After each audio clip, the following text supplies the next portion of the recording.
related. She's my mom. If you have anything you want to give to her, I'm a financial consultant. Ladies and gentlemen, we move on now, and I'll hand over the microphone to a father in a million. Is young, forward-looking, energetic, but very, very, very dependable. I'm talking about Alailua Oba Saheed Elegushi, Kushinla the Third, the Elegushi of Ikate Elegushi Kingdom, represented by the Aro of Ikate Kingdom, I Chief Lekan Bakare. A round of applause for him, please. Good morning, ladies and gentlemen. Happy New Year, first of all. So I'm here representing His Royal Majesty Oba Saheed Elegushi, who's unavoidably absent, but sends his warm regards to you all. So I'll read his speech. Good morning, ladies and gentlemen. I am honored to be part of this 14th anniversary lecture of the January 8 Collective.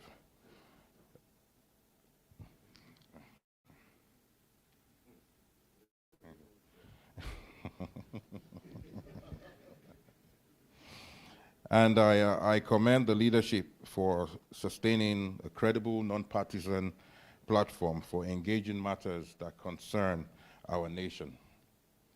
The theme of this lecture, the Nigerian Tax Reform Act 2025, Early Realities, Emerging Challenges, and the Road Ahead, speaks directly to the lives of our people, those in our markets, our workshops, our offices, and our communities who work daily to sustain their families and our economy.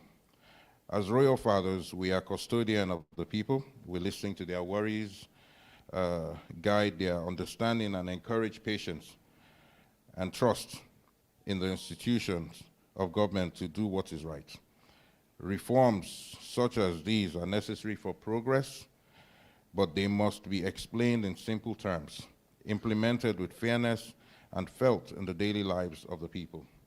When governance is just and benefits are visible, the hearts of the people are at peace. Traditional institutions will continue to stand as a bridge between the government and the grassroots, supporting good policies while ensuring that the voice of the people is not lost. I commend the January 9 Collective for providing this platform for dialogue and enlightenment, and I wish this lecture a successful outcome. May wisdom guide our leaders, may understanding dwell among our people, and may the labor of our citizens not be in vain. May peace, stability, and prosperity abide in our communities and our dear country, Nigeria. Thank you, and may God bless us all. Aro Agbalagba Oye. Now, a lot of us won't say what came to our mind when he started talking. You won't tell the truth. You won't tell the truth. Some of you are thinking, wow, he's learned. That is what we do in Lagos. Ikate Elegushi Kingdom is a kingdom of forward-looking, educated, young people who believe in our culture and tradition. So, so you shouldn't be surprised when I become the Awujale of Ijebu land. Don't be surprised. Don't be surprised. And I see one architect looking at me like, what does it mean? Anybody can aspire to that stool now. And in the words of a great African philosopher, he said in 1444, "Were laughing wo were." Ladies and gentlemen, we move on now, and it's important we get ready for what is to come. It's time for us to do that which we have come to do. Let's get our pens, let's get our papers, let's get our phones if we want to record with them. Please, like I said, don't be like me. Put your phone on vibrate, please. I forgot my phone was Chinese. I left it on vibrate alone. I've put it off now. But as we go on, I want you to start writing your questions. One question that is in my mind is, if you collect a loan to run a project, a lot of us collect money from finance houses and all that. Mr. Ayo, Jeremy Lugwa, ADX, always bailing me out when I have projects. If we collect a loan to run a project and payment is stalled on that loan, how do we manage the tax? Those are questions that we should start asking. Let's start writing down our questions as the day progresses. But to shape more of our questions, I think it's time for us to listen to our keynoter. Ladies and gentlemen, one of Nigeria's finest economists, entrepreneurs, and financial minds, Dr. Paul Alaje. Round of applause for him, please.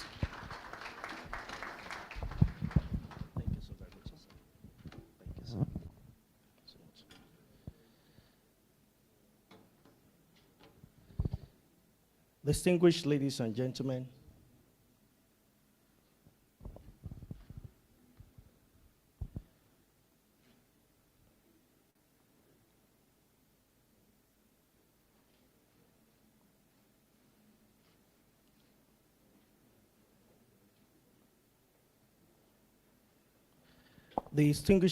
gentlemen, the captain of J9 Collectives, the royal father of the day, Oba Saheed Elegushi, represented by Aro, the High Chief. 1 minute. I want to make sure I recognize everybody correctly. The learned Aro of Elegushi. Please put your hands together for him. The chairman of this occasion, Mr. Wole Adeniyi. I must also recognize my very own senior brother. This is somebody that became doctor before me. The leader of CPP, the CPP, Dr. Muda Yusuf. Please put your hands together for him. And the engine room of our development, the DG Manufacturing Association of Nigeria, Mr. Segun, Ajayi, Kadir. One of the persons that will guide us through this process of the new life Nigeria have adopted and chosen, I'm talking of Mrs. Elizabeth Olaghere, that's partner at KPMG. And last but not the least, my very own friend, Mr. Muktar, my very own friend, Mr. Muktar Mohammed. I was surprised to see you until I saw the flyer and I saw that you were there. Please help me put your hand together for him. He's the CEO with Muktar Finance. Thank you so very much. Gentlemen of the press, especially Mrs. Eni John Mekwa of Channels Television, thank you so very much. We are seeing again. I want us to put our hands together for ourselves. You see, something that has happened over the time, I wish I'm not going to do note reading. I want to, it's a lecture. So I have slides so that we can ask questions. So I don't know if they can present the slides that I'll be looking at here. It's already with the team. It's already with the team. So it's going to be a conversation instead of a monologue. You can look at the slide, you can ask questions, and so on and so forth. 15th of January, President Bola Tinubu signed the act, 4 of them, into law. One of the best things, one of the best decisions that have been taken after independence. And I think we should put our hands together for Nigeria and the president for taking that decision of putting that law, signing those acts, those, what's it called now? Signing those bills into laws. Before now, I remember there was, in 2022, I imported I ordered for 4 40-feet containers from China, from India to Nigeria, to Abuja. I wanted to start rice milling. So I imported them. when the thing landed in Nigeria, after the number of months that is required, now to get each of these containers to Abuja was a different game entirely. I never knew manufacturers were going through that. Almost all the town, there was a toll gate, even though there are no visible toll gates. There was no visible toll gate, but they will always call me, oh God, they don't stop us. So what did you do? Show them all the paper, show the bill of lading, show them everything. If you don't pay, you will not move. So one of the persons that was looking forward to this was my humble self, hoping that by the time we have a law that we can actually hold people accountable for, we will truly be free. Our manufacturing can be seamless. I'm particularly happy that most part of this law, and I say please underline most part of this law are things that are good. Even though just yesterday, KPMG, and I'm happy that we have somebody from the organization, made a publication to say that as good as Easter's bill is, a lot of things are good about it, but there are things we need to be careful of.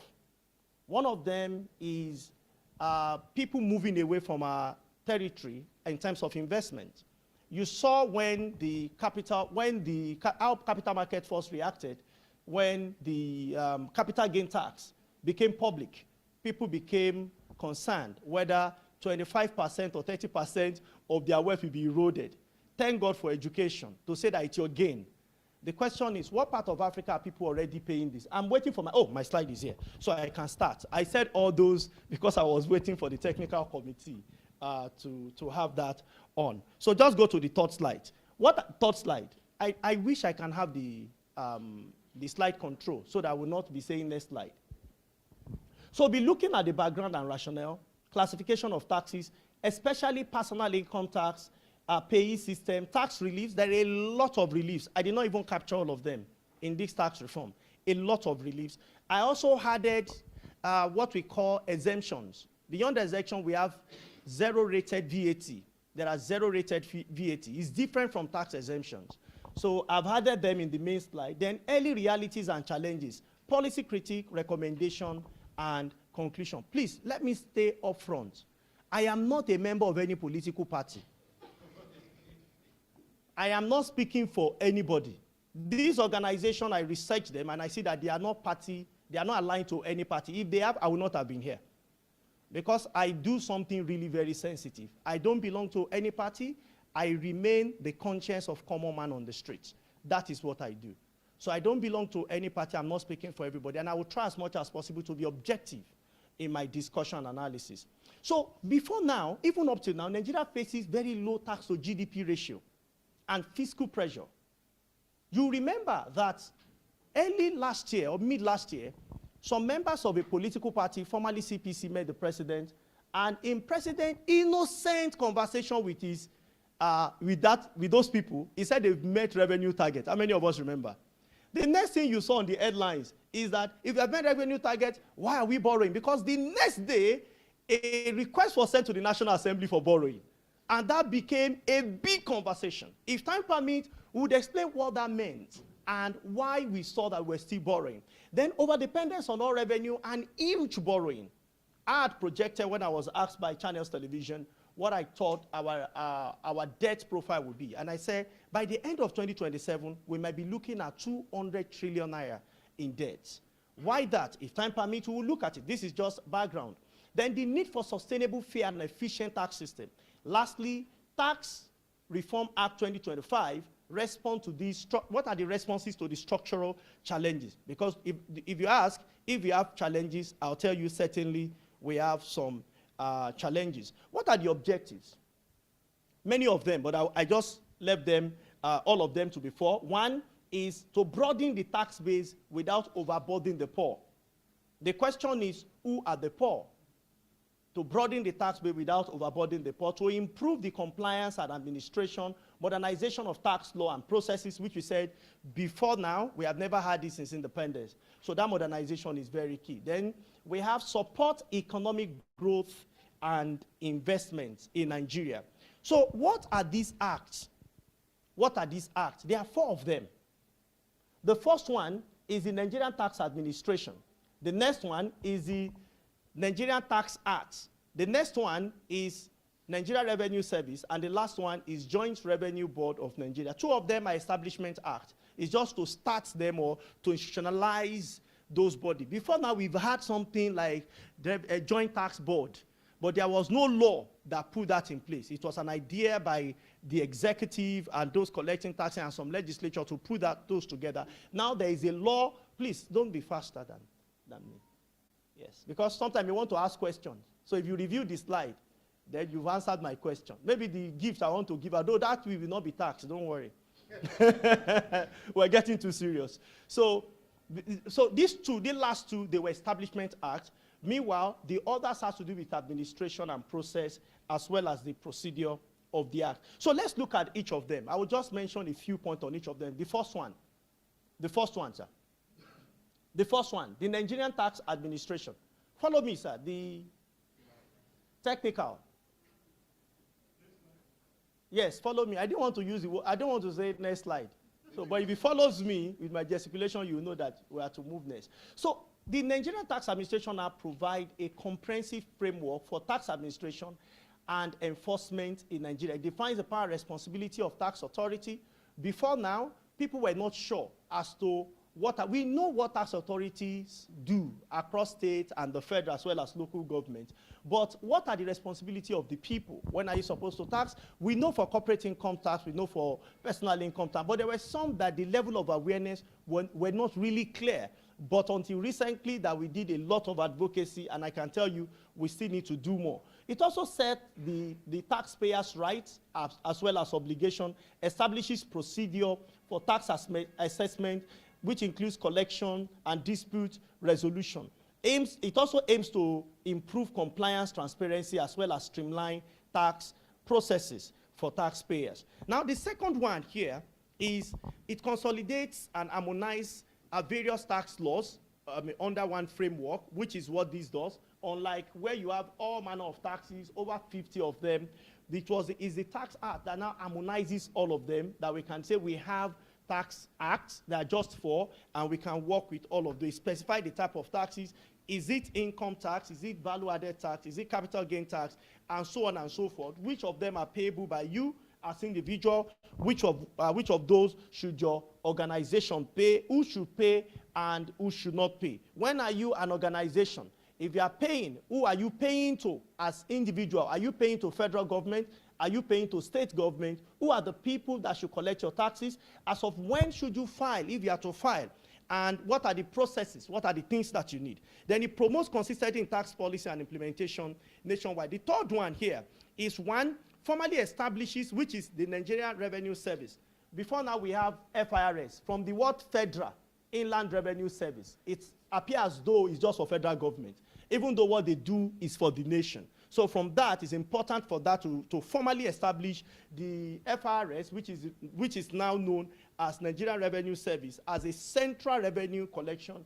It discusses what their structure, what their governance system should be, and so on and so forth. That's what the third is about. The fourth one is the joint revenue, which I mentioned earlier, that we have something like that, but it was not properly stated what it should be. So that is the organization or the body that is to coordinate collection across federal, state, and local government. It will facilitate policy of coordination, harmonization between different tax authorities, and so on and so forth. Don't worry, I will leave this slide behind. I will leave this slide behind for J9C. So maybe you should consider joining so that you can have access to it. Classification of taxes. Quite a number of them. I cannot capture everything, but these are the commonest one. Oh. Classification of taxes. Yes. So these are the commonest one. We have direct tax, which is personal income tax, company income tax, and you have capital gain tax, which is the CGT. Then you can describe them. They are taxes on income, profit, and gains. You also have indirect taxes, which includes value-added tax, withholding tax, custom duties, taxes that are on goods and services. Then you have other form of taxes, levies for consolidated statutory revenue. So let's look at the first one, which is personal income tax.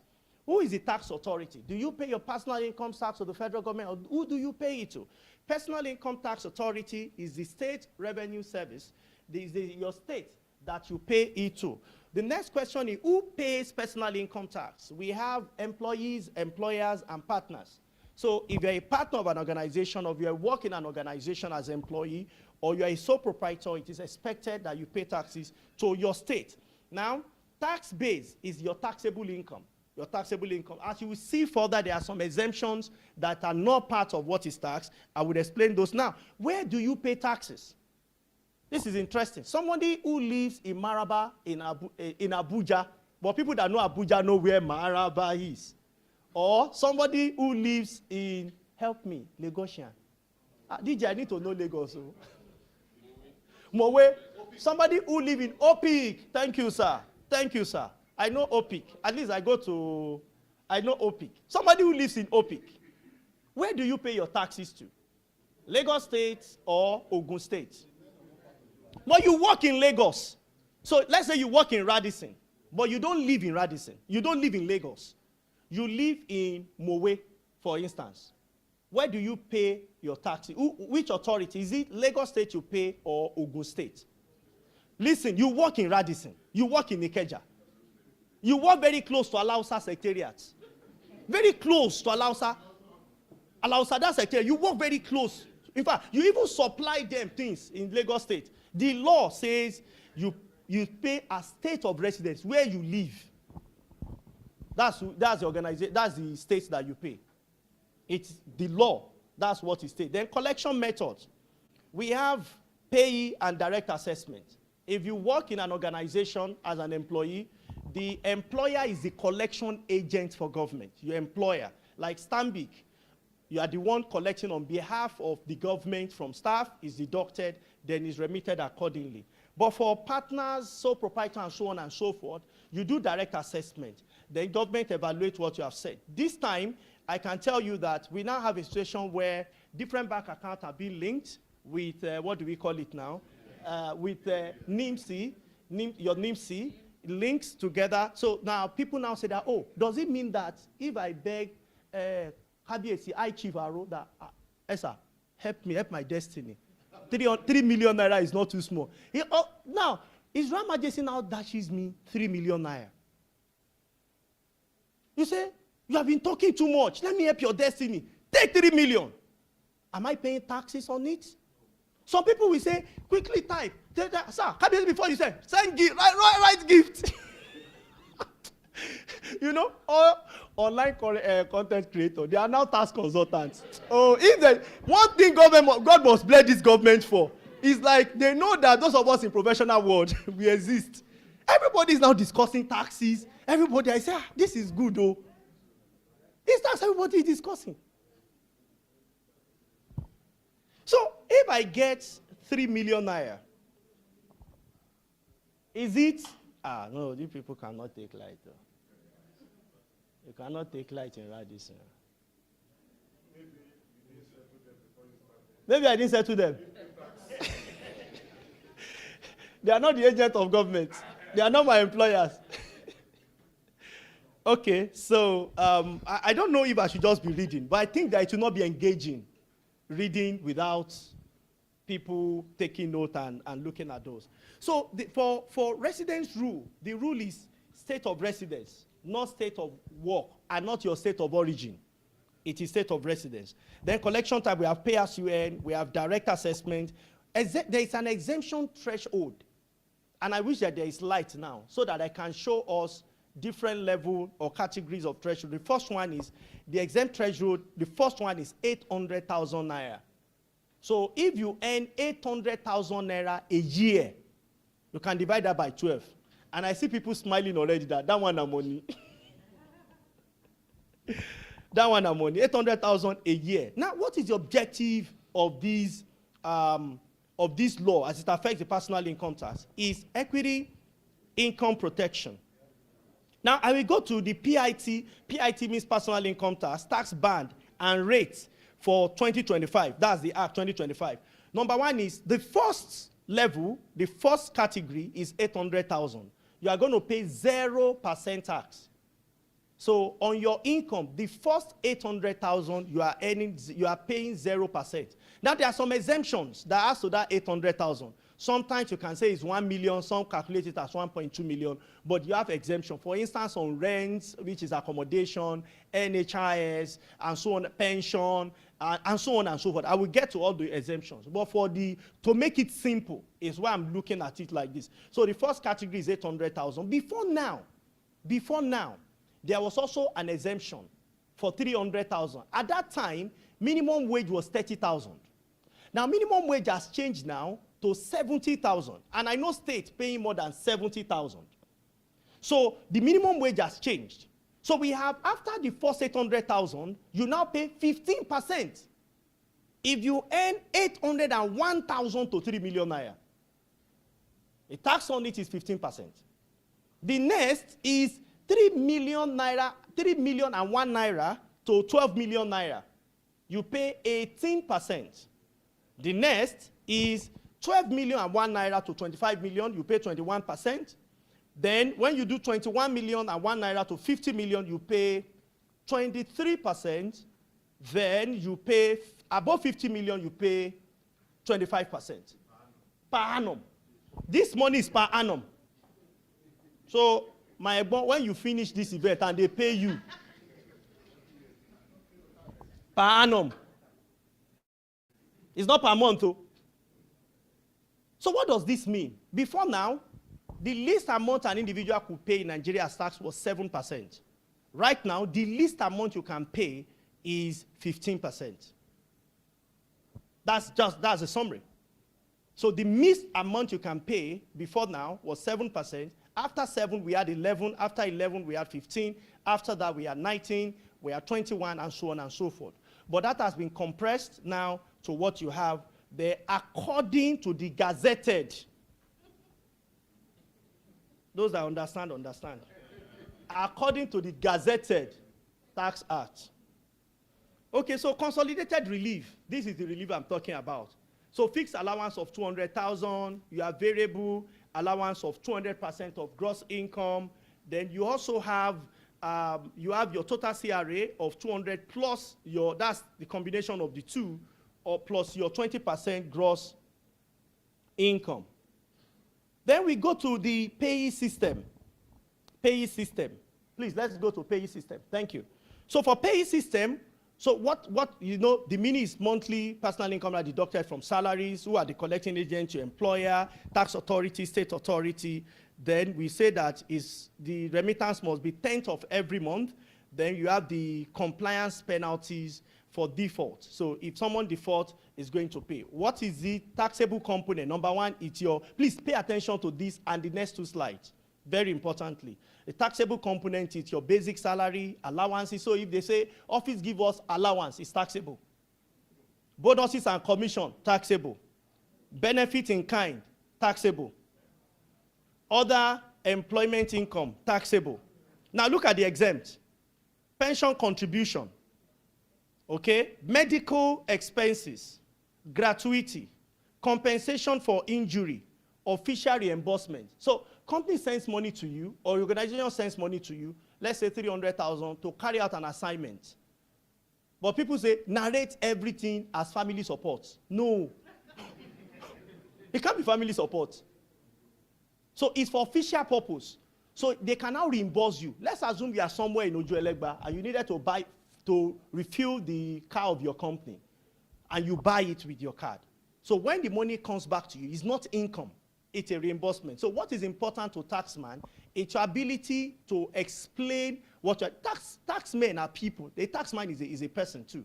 It's not somebody who says that you must do all of this. It's the way Nigerians are painting tax authority. I think it's not exactly fair for us to do that. Okay, so let's look at tax relief comprehensively.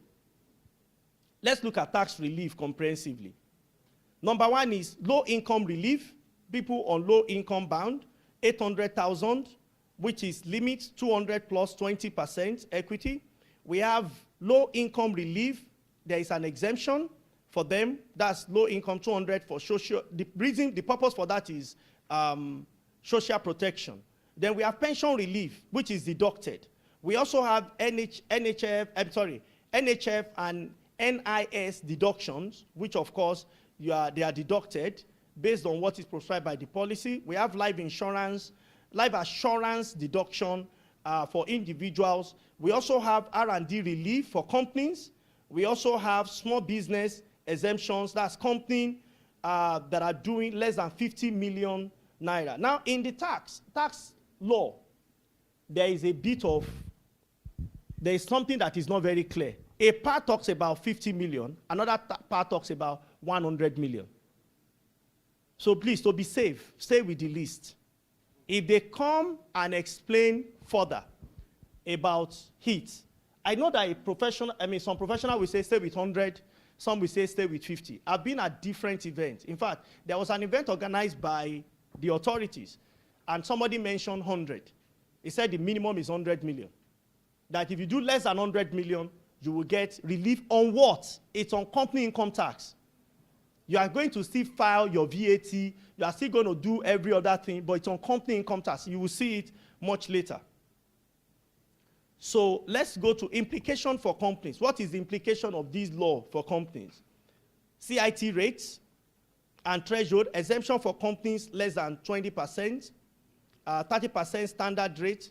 Then we have incentives for EDTI, I will explain that. Then R&D reliefs, capital allowance, export and agro reliefs. We have compliance for digital filing. Compliance digital filing. Of course, digital filing will be encouraged. You've seen the things that NRS has brought to the fore late last year up to this moment. Then we have streamlined withholding tax. We have e-invoicing, which government has introduced, but it's for lower band, higher taxpayer, high income organization. Then strong transfer pricing, then fairness, loss carry forward. Before now, if company make losses, bye-bye. But now, you can bring those losses forward. You can carry them forward. The minimum tax clarification. It also supports SME simplified rules as well as exemptions. Let's look at difference between zero rated and exempt. What does it mean for a company to be zero rated? We are talking of value added tax. Because before now, most of the company is either they said you are exempted or you are paying your VAT.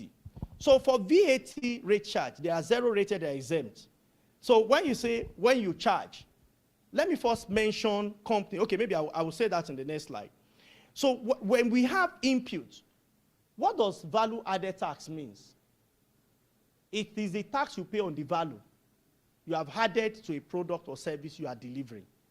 Because if you buy input, say, what's the best example now? You are a manufacturer or you produce this paper. There is a material that you need before this paper can be produced, true or false? So when you are buying that material, you pay VAT. You pay VAT on it. Remember that the material is your input. So the VAT you pay on it is your input VAT. When you now finish producing and you sell, you will still charge VAT on it. And what is the VAT in Nigeria? 7.5%. Now, in 7.5 you are charging is your output VAT. So VAT you pay when you are buying, it's your input VAT. Then VAT that you write, you receive, which on behalf of government or behalf of tax authority, when you sell is your output VAT. So let's look at it. If you are zero rated, you can claim your input VAT. Because if you are, say you are into food production or let's say manufacturing, an organization that is allowed, you now come to me and say, please, I'm not to pay VAT. I may not agree with you. I'll say no. Go and bring letters, go and bring evidence and all those things. Even though some people may understand. But here is it. What you do for input credit, yes, you can claim it. You can claim it, but no input VAT if you're exempt, for credit claims. So, but for zero rated, you can have your claim. Now, impact on buyers, no VAT cost for zero rated. Impact on seller can recover input VAT. It's projected. Meanwhile, for exempt, no VAT cost, you cannot recover input VAT if you are exempted. Examples of zero rated VAT. So these are the examples I was referring to. Number one, you have basic food item, which is number one, you have rice, beans, gari, and so on, basic food items. Agricultural inputs, which include fertilizer, seed, pharmaceutical, essential medicine. Then you have educational material, textbooks, stationery, then exported goods sold only the ones that are sold outside Nigeria. So let's look at zero VAT broadly. That's zero VAT, explain. So these are zero rated goods or service are those that are not taxable, that have zero, not that they are not VAT, they are zero VAT. So those goods I mentioned to you in previous slides, they have zero VAT, you pay zero VAT. Not that, technically you are not paying, but it's zero rated so that you can have claim. Then the seller can usually claim back the VAT they paid on input related to producing or supplying these goods at zero rated. Then you also have that zero rated is different from exempted, where goods are not subjected to VAT at all. So if you are not subjected to VAT at all, you can't even claim. But if it's zero rated, you can make some claim, and you can also charge the VAT, and you can also make some claim. Improve clarity on PIT. That's, next slide, please. Early implementation realities. Yes. Yes. Yes, I will discuss it. I will discuss free trade zone. Let's go to, yes. So, early implementation realities. Have we started implementing these tax laws? We have. So, but what are the realities? From the time we have started, from 1st of January, today is first 9 days. What are the early realities? Number one is improve clarity in personal income tax and payee administration, higher awareness of tax obligation, initial compliance pressure on employers, as well as digital transmission challenges. Now let's take them one by one. What are the clarity? If we say that we have improved clarity, we have seen a lot of campaigns, one of which we are having in this room today, is harmonized tax ban, relief, exemption. We also have reduced ambiguity in tax composition. Before now, we do quite a lot in order for us to compute what constitutes, what is payable as taxes. But it's to a large extent reduced now. Then clearer employer obligation under the payee system, which have improved consistency in deduction. Consolidated relief, allowance for income threshold, which are now better understood by tax payers. Number next is reduction in discretionary interpretation by tax officers. Before now, we have a lot of discretion anyways. But now, the tax law has reduced what a tax officer can say, well, I want to use my discretion to allow you or to charge you or to book you, as the case may be. All of those are now much more defined. Then we have higher awareness of tax obligation, which includes public discourse. Employer-employee are more conscious of filing. A lot of people are discussing taxes. Companies that were not even included are discussing how some persons are even looking for who will be their tax consultant. And I know that Mr. Muda's organization had also mentioned the implication of those on small businesses. I think I saw your report, was it last week or 2 weeks ago, on what it would be on small businesses and why we bought small businesses, because of the nature and size, be looking for that. So growing recognition of tax as civic responsibility, then the implication of all of this that we are definitely laying a foundation for a stronger tax compliance culture in Nigeria. The culture has been very weak. So let's look at initial compliance pressure on employers. Employers now carry higher administrative responsibility as tax obligation agents. Remember that they are the collection agent for government. Small businesses, informal businesses face adjustment challenge, which is a reality. Somebody who does hairdressing, who does something even more improved than that, people are not sure, am I exempted or not?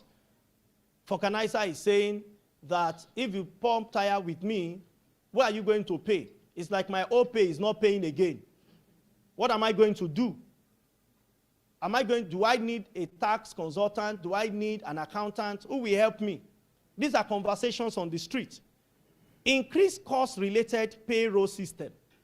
Then we also have the general implication is that short-term pressure is expected, but long-term efficiency gains are definitely achievable.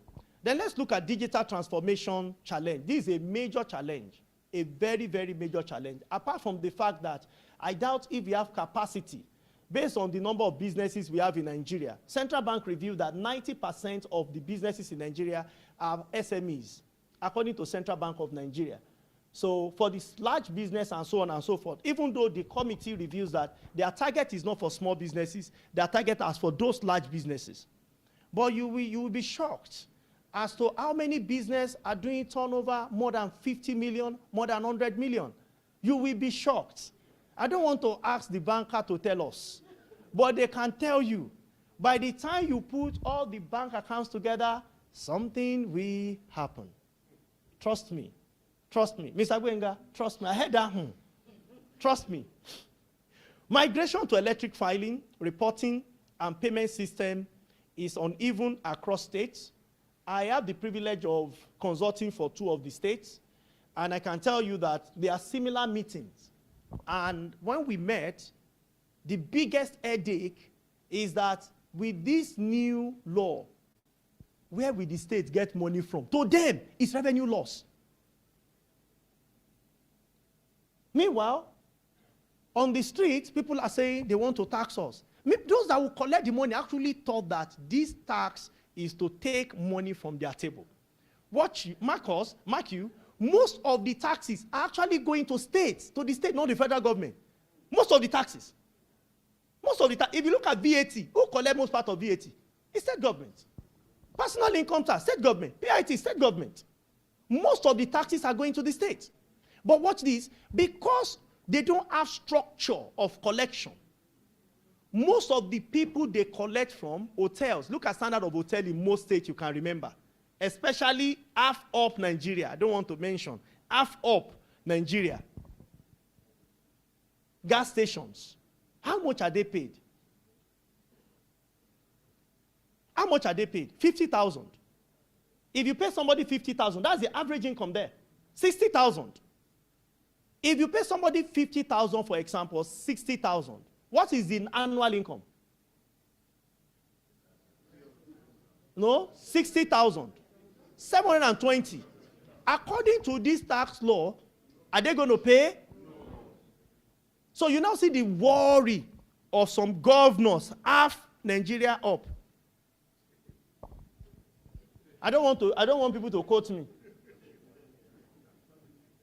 If you divide Nigeria into 2, the upper part. I didn't say so. So you see the real reason.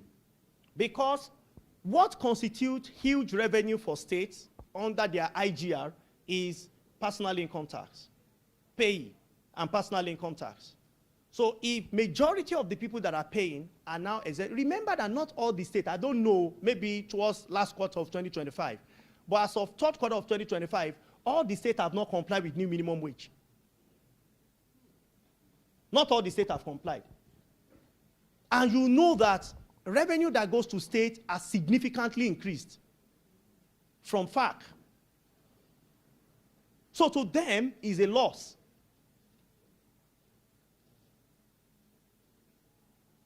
So we have capacity gap in ICT infrastructure and trained personnel, you know. We also have small taxpayers, especially SMEs, facing digital literacy constraints. Implication, without adequate support for digitalization, we might have a big issue regarding compliance. We might have very big issue regarding, and I'm happy that Mr. Zak, the tax chief of Nigeria, have said that this tax law may take a while before they fully implement it. I think that kind of confidence is what many Nigerians need to understand. It is that kind of thing I expect content creator to amplify, that it may take some time, maybe some time, I beg your pardon, before it can be fully implemented. He said about 5 years before it can be fully implemented. What are the emerging challenges? A number of them. I mentioned 4. Number 1, administrative capacity. There is major gap in state. Major gap. Please, Nigeria is not Lagos. Lagosians, don't say because everything is looking correct in Lagos. I can tell you of at least 21 states that have major challenges in terms of administrative capacity. Major challenges. Then compliance cost on SMEs. Mr. Muda, I'm sure he would mention it because it's part of his organization's report. It's a lot of concerns for SMEs. We also have public trust and governance concerns. When you collect this money, are we sure you will use it well? That's our problem. We will use it well. Wait, you told us you want to ban dot in A, B, C. Band A, electricity. You said we will have light. 24 hours to 20 hours. Have you had it? Just pray that it will not rain. If it rains, there is no band A again. Light will go off. It will go off.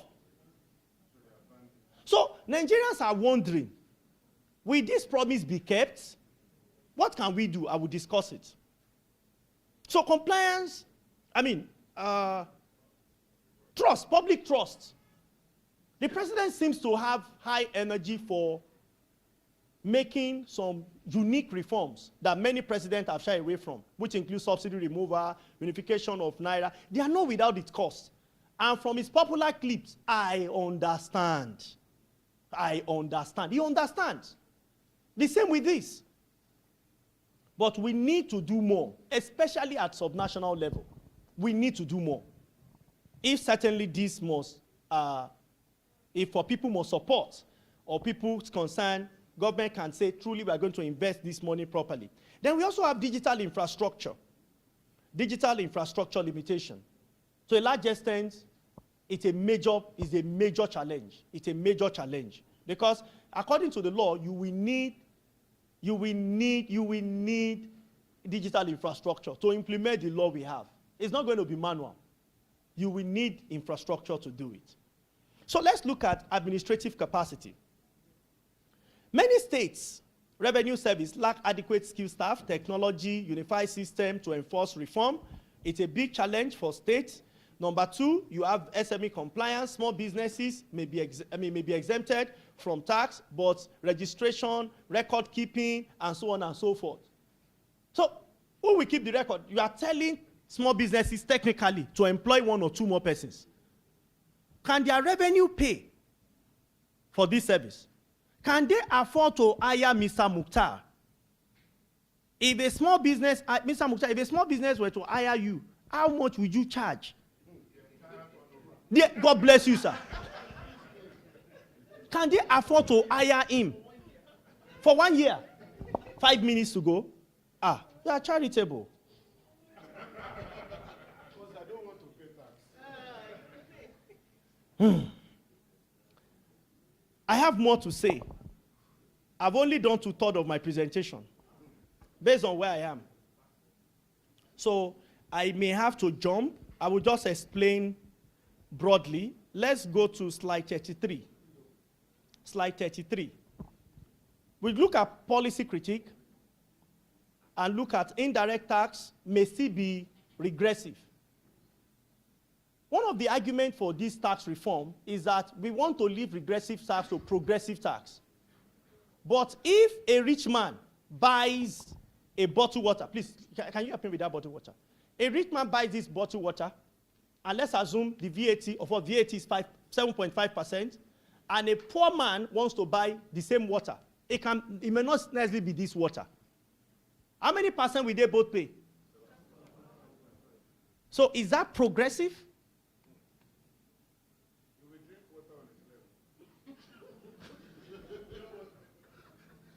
Is it really progressive?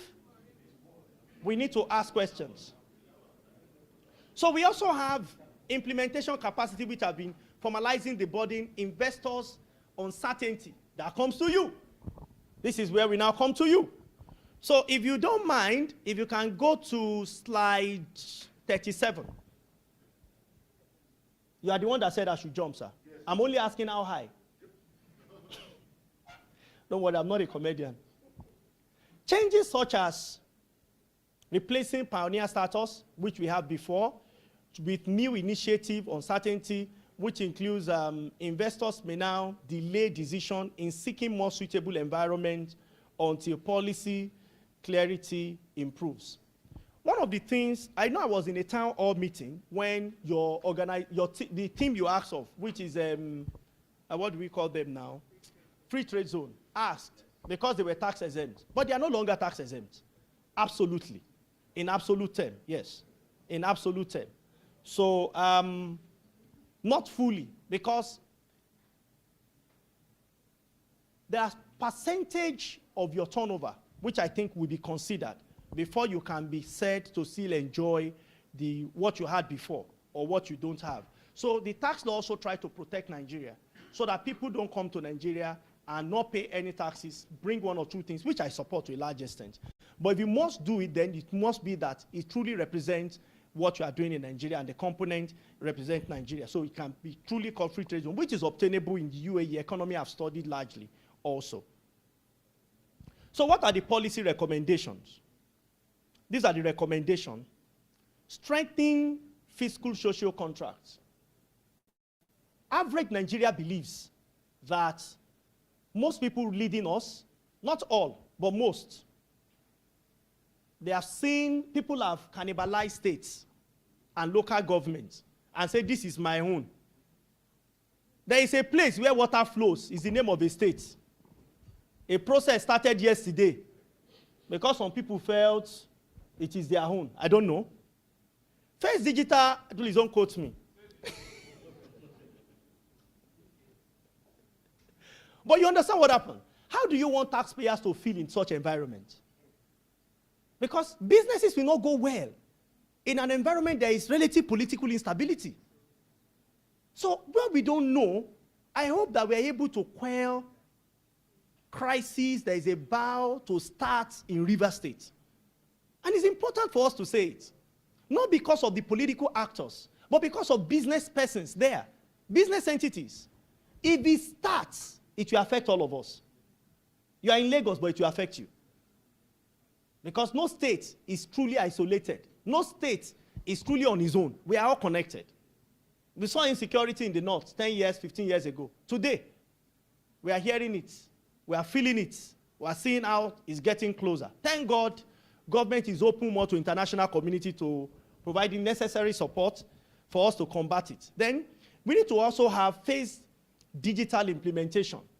To say that we want to implement all of these policies at once, we means we are joking. We cannot. But we need to do it in phases. I'm happy we have started with e-invoicing for some class of businesses or organizations or companies, as the case may be. Then we need to enhance the capacity of state authorities. Also, we need to protect, we need to protect, exempt, and zero-rated goods, very importantly. Most importantly is to institutionalize periodic policy reviews. This tax law is 2025. My expectation is that by 2030 or 2028 to 2030, we have a major review to this tax law. As issues are coming up, concerns people are raising here and there, we need to do that review maybe in the next 3 to 5 years so that we can have something that is truly robust. Now, I'm going to leave on these notes because of the time that is given to me. As I begin to conclude, go to slide 44. Go to slide 44. I think I have just 7 minutes. How many minutes? Your own is to write. My own is to tell you what I've used. Okay. The other day he came to my state and said that areas in my state capital versus Lagos. And he embarrassed everybody. Not River State. I was embarrassed myself. He came to anchor my friend's daughter's wedding in Osun State. And he said all. I raised my hand. Nobody called me. I wanted to tell him that you cannot compare the state capital Osogbo with Lagos. Lagos is a state, it's not capital. You should have said Osogbo versus Ikeja. It should have been even. You remember? You said capital, letters of areas in Osogbo. I said, this man, I will catch you one day. Today, I'm the one holding mic. Conclusion. You know, this is a major landmark reform. And I think we need to put our hands together for government. It's a major landmark reform. However, this is what people don't like to hear. The truth is bitter. Success depends on implementation and trust. We need to ask state government and federal government questions. We need to ask questions. For all revenue collected, how will they be spent? Where will you spend them? And what are you going to do with them? That's the truth. Then balanced tax can drive inclusive growth. What is important is continuous reform is really very essential. I will leave us on this note. Please know that tax planning is different from tax avoidance, is different from tax evasion. Anywhere in the world, it is crime for you to evade taxes. But it is wise for you to plan your taxes.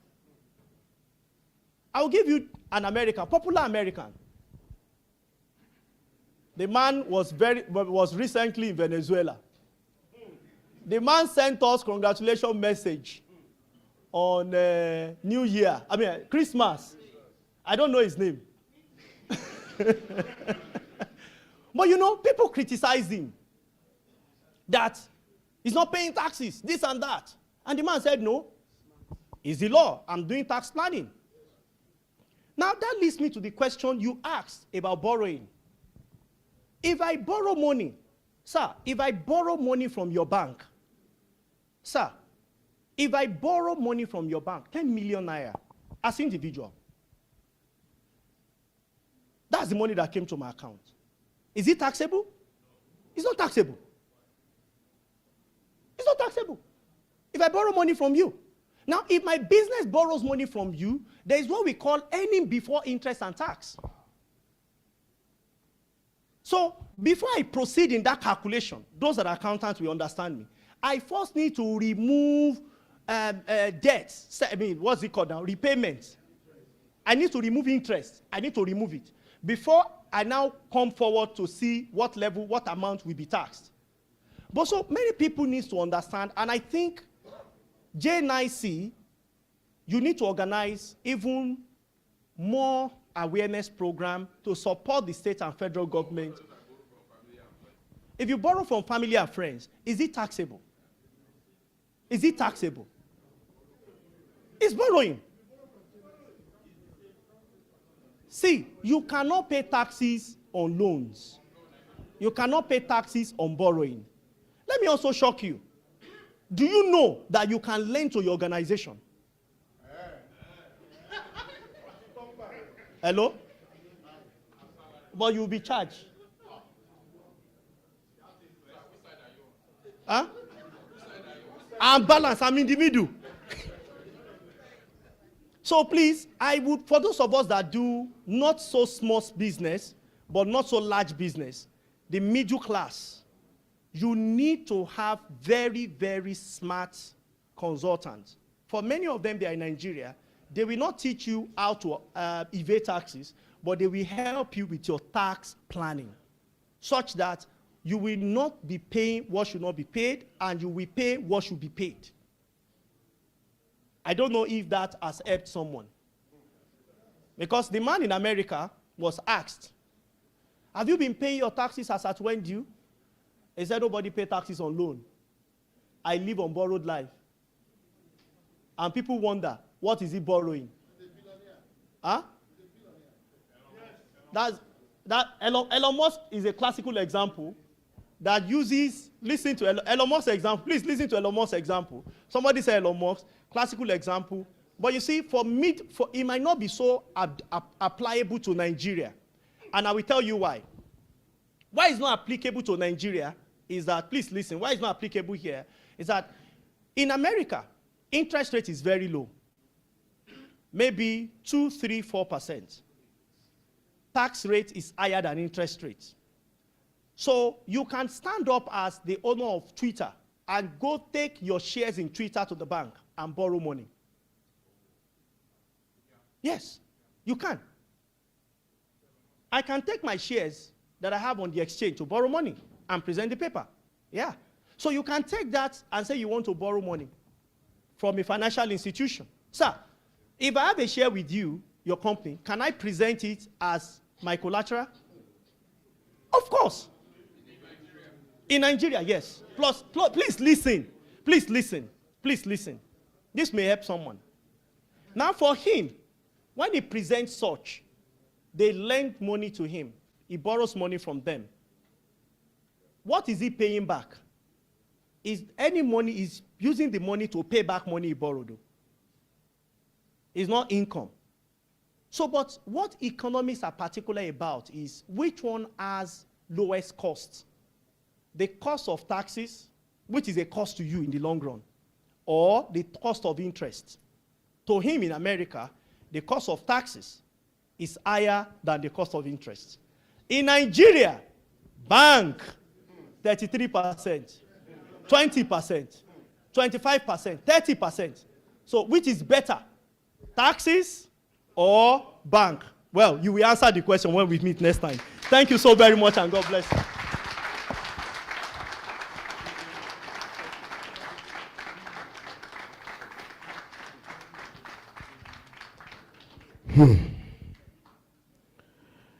I hope majority of people here speak Yoruba. If you don't speak Yoruba, please look for someone to interpret this for you. Having heard the keynote speaker speak, one song has been ringing in my head. Àwa ò lè sá lọ fẹ́ni kankan nílẹ̀ yìí o. Ohun tó bá gbà la máa gbà o. Ibi tó bá lọ nítorí o ẹ má ti wá wá mọ́lé o, ẹ má ti wá mọ́lé. But I think honestly that this is the season for accountants and tax people. They will make a lot of money. But let's give our keynote speaker a resounding round of applause. As he kept talking, I knew I was in trouble. I knew it. The more he spoke, the more I knew I have to look for money to get an accountant and get a tax consultant. Mr. Muktar, if it's juju, I will use to pay you. You must come and work for us. Ladies and gentlemen, one more time, a round of applause for him.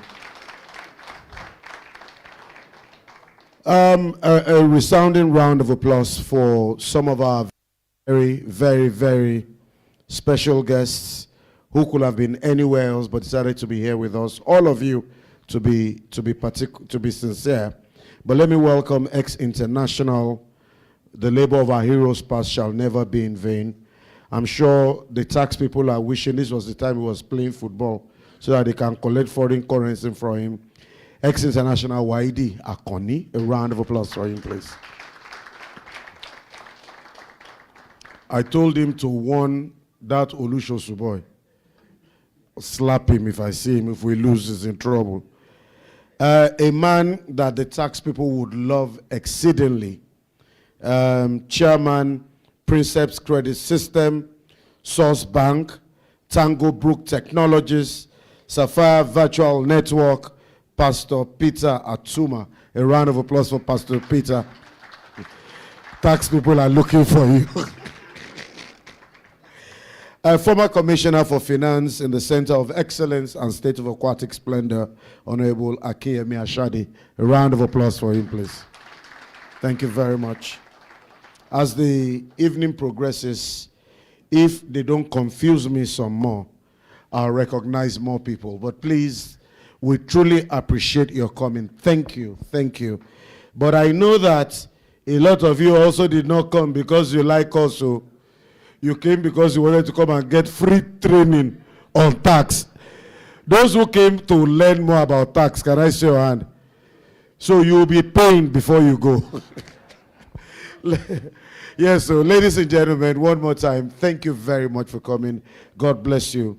Now, the keynoter did about 40 minutes. Let's give him a round of applause. One beautiful lady sitting down there has been trying to bribe me all day, smiling and saying, how long do we have? How long? Madam, you have 45 minutes, whether you like it or not. Ladies and gentlemen, let's quickly run to our panel session. But please, I've started getting questions.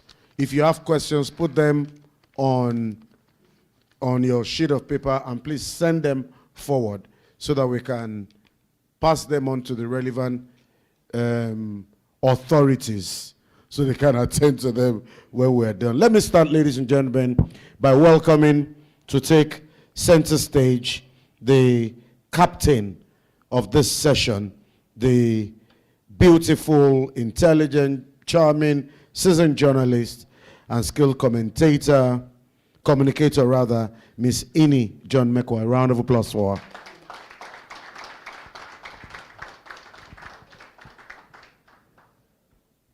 Make it louder, make it louder.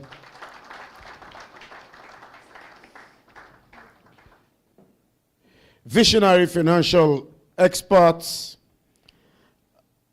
with a passion for innovation, trusted voice in Nigeria's fintech ecosystem, Mr. Muktar Mohammed. A round of applause for him.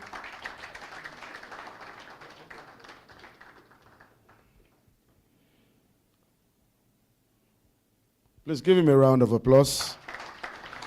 He will be working for me henceforth free of charge. So make it louder, make it louder. A dynamic and result-driven leader who brings extensive experience to drive growth and innovation in Nigeria's manufacturing sector. Please, let's welcome the irrepressible Segun Ajayi, Kadir, Director General of MAN. He only deals with men, not women. A round of applause for him, please. Permit me also to welcome our own economist and strategic communications expert, CEO of the Center for Promotion of Private Enterprise, CPPE, the one and only Dr. Muda Yusuf. A round of applause for Dr. Muda Yusuf. What a man can do, a woman can do much, much better. I challenged my wife to this at Oshodi a couple of weeks ago. We were driving, it was very hot, my AC stopped working. So I took off my shirt and I told her, baby, what a man can do, a woman can do better. Do the same. She said, show ya we're ready. Ladies and gentlemen, please welcome one of Nigeria's most respected tax minds. She has extensive experience in tax advisory and compliance, Mrs. Elizabeth Olaghere, partner at KPMG. My darling sister, like we say, your 45 minutes starts now. Thank you so much, and I'd like to really appreciate January 9 Collective for this opportunity and this topic. Very apt, obviously, and I think it's been said, a lot has been said, which is that everybody's discussing tax now. We never thought it could happen. So, I mean, it's a wonderful thing because it's the reality of the world, and it should be our reality also. So thank you so much, January 9 Collective, for this opportunity, and thank you all so much. And of course, thank you so much, my panelists. We're going to have fun today. Okay, 45 minutes starts now. Oh, come on. Okay, so I would have said we should start by laying the foundation, but I believe our keynote speaker already did that. And since we have just about 40 minutes, let's make the most of it. Now, I think that, as has been said, this reform is actually targeting the big guys, but it is the smaller guys that are making more noise. So I like for us to clarify, you know, how it concerns the smaller guys. So one of the things that the keynote speaker said was the VAT on basics, basic food items. And we hear there's no tax or zero tax or exempt. I'd like to start with Dr. Muda Yusuf. Please help us to understand this zero tax on basic items. how does it affect the bread that I'll buy? How does it affect the noodles that I'll buy? Do I have any benefits there, or am I going to pay more? Yeah, thank you very much. Well, I think the principle is to reduce the cost to the average Nigerian of some basic items.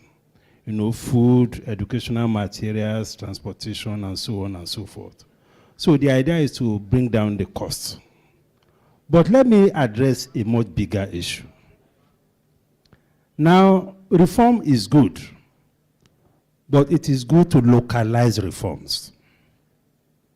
Because we often make this mistake. We go abroad, copy a template, and come and implant it here. That is part of the challenges we are even facing with our democracy. It's working somewhere else, you bring it here.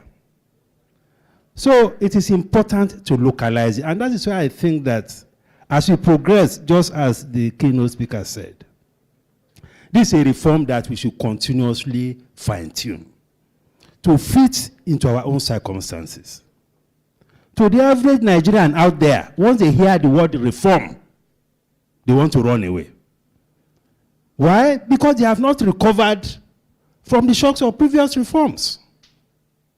We have an economy that has 50% informal sector. 90% of jobs are in the informal sector. So all this conversation does not even reckon with the informal sector. They want to go to Okeani and Balogun and tell them to be filing returns. You want to go to them and say they should bring out their records of accounts. Or you want to go to Kara Market on Mile 12. Or Sabongeri Market in Kano. And these are the big sectors that are moving the economy. So it is important to recognize it. Now you say if you don't file returns, everybody, not minding where you are, if you don't file returns, there's a penalty. If you don't keep your books, there's a penalty. Even from the presentation by Dr. Paul Alaje, even those of us here with all our education, how many of us can understand what he was saying? How many of us? It's a very complex matter. It's so technical. Now you want to now take this to Okeani Market or to Alaba Market and say you are doing reform. So we need to connect to our own reality. Because we cannot just continue, there's a lot of anxiety out there. That is why all the efforts to convince people that this tax is for your good is not sinking at all. Because their lived reality is completely different. Then Paul Alaje talked about tax planning. There is a provision in that law that even your tax planning has to be shared with the tax authorities. What kind of law is that? The tax planning is to manage your own tax. In the same law, you are saying that it has to be shared with the tax authority. Is that not a contradiction? So there are so many issues, there are so many concerns around, and there is the issue of these banks reporting transactions. As an individual, if your transaction is 25 million and above, the bank has to report it to to the tax authorities. We have been assured that this is not going to, they don't want to tax your account. And yet, you are saying that the banks should be reporting your transaction to the tax authorities. What is the purpose? So you can see where the fears of people are coming from. So people told me there are small businesses, money of the money that pass through their accounts is not their money. Maybe you are a contractor, you are building for somebody, the money for gravel, the money for the carpenter, is passing through your account. Now the thing hits 25 million.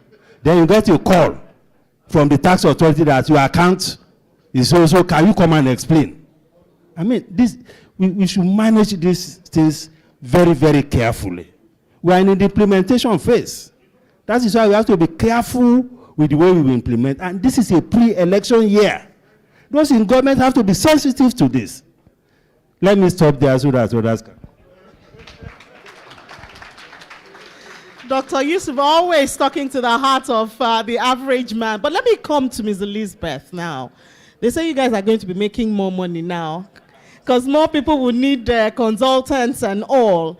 And I think it was just yesterday, KPMG warned us about capital flight. Now, Dr. Yusuf also brought out the issue of the process of even getting into the system.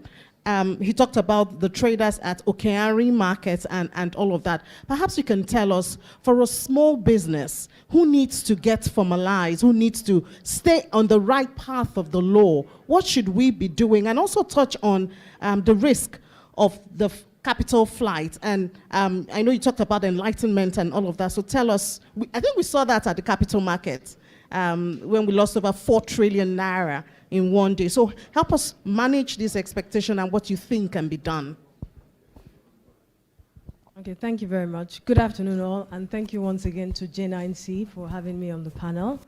I think there's been a lot of apprehension, which is just fully validated because of tax and the social contract of trust.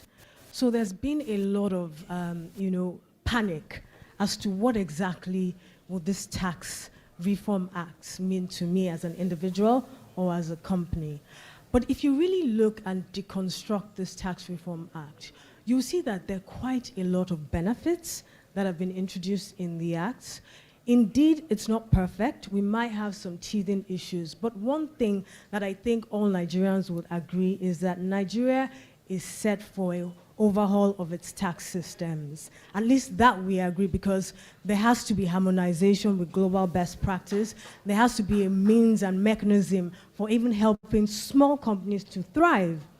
So to this question you've asked, I think one of the key reasons why this Tax Reform Act was enacted was to ensure that shared prosperity is embedded within the law and that the vulnerable are protected. So our panelist, our keynote speaker, had talked about the threshold. So small companies that have a threshold of 100 million in their turnover are exempted from all taxes. They would be exempted from corporate income tax, they will be exempted from VAT, withholding tax, and then this also means that, back to the question you asked, that they would be outside the tax net for filing purpose. Information may be collected on them, but for the purpose of filing, they'll be exempt. And one other thing the Tax Administration Act envisages is the informal sector and the burden of having to file tax returns. So there's a special dispensation and mechanisms for informal companies or companies in the informal sector to file their returns in a simplified manner. So it will be different from what you have. You wouldn't need to have to pay. What does this simplified look like? Where does it start from? Does it start from them going to the LIRS office, or where does it start from? Very good question. So it depends on their registration status. As you would see, there's some kind of harmonization between companies' income tax and personal income tax. So it depends on their registration status. But that being said, the Nigerian Revenue Service will issue guidelines, because we're seeing the Tax Reform Act unfolding in phases. And some of the next phase is guidelines. So those guidelines will specify the simplified format of how a small company or a company in the informal sector will be able to file simplified tax returns. So does it mean, as we speak, small businesses are not expected to start that process yet? So as we speak, first of all, if your turnover is 100 million and below, and your net asset is 250 million, you are exempted from tax. You're not doing filing. You're not doing filing. Anything. You're not charging VAT. You're not deducting withholding tax. Most likely, your employee's salary will be below 800,000. So you're even exempted from charging payee tax. Okay, as I we believe speak. it's a question. Somebody actually asked the question. I don't know what. So that they can answer. No, let me ask. Oh. Okay. We'll use our time. Don't worry, it's within our time. We'll leave before you. Have you asked? Now, according to the Tax Administration Act, even when you are exempted, you are expected to file returns. So, those who are exempt, the Tax Administration Act, that's what it says. There's going to be a simplified process, and that simplified process they'll issue the guidelines. Okay, I think she's saying that it's not like you will not have to file, but as we speak, the simplified process has not been shared. I believe that's Yes, what but she for said. VAT, you do not need to file. Once you're under the threshold, you do not need to file returns. Okay, so it's not like you won't file business. Please, hello, people, they are not the one that implemented the law. All right. Yeah. So, I mean, are we on? You will not file, but the simplified for the small businesses have not been yet. I mean, that's what she's saying. Yeah, so companies in the informal sector, Right. You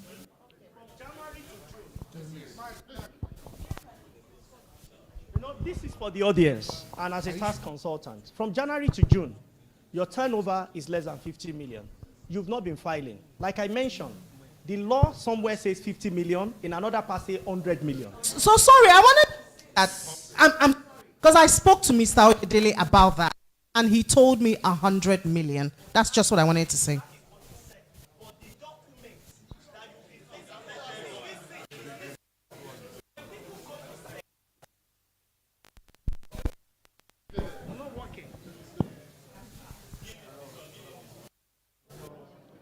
Hello. Thank you. You see, when people go to states, we should individual.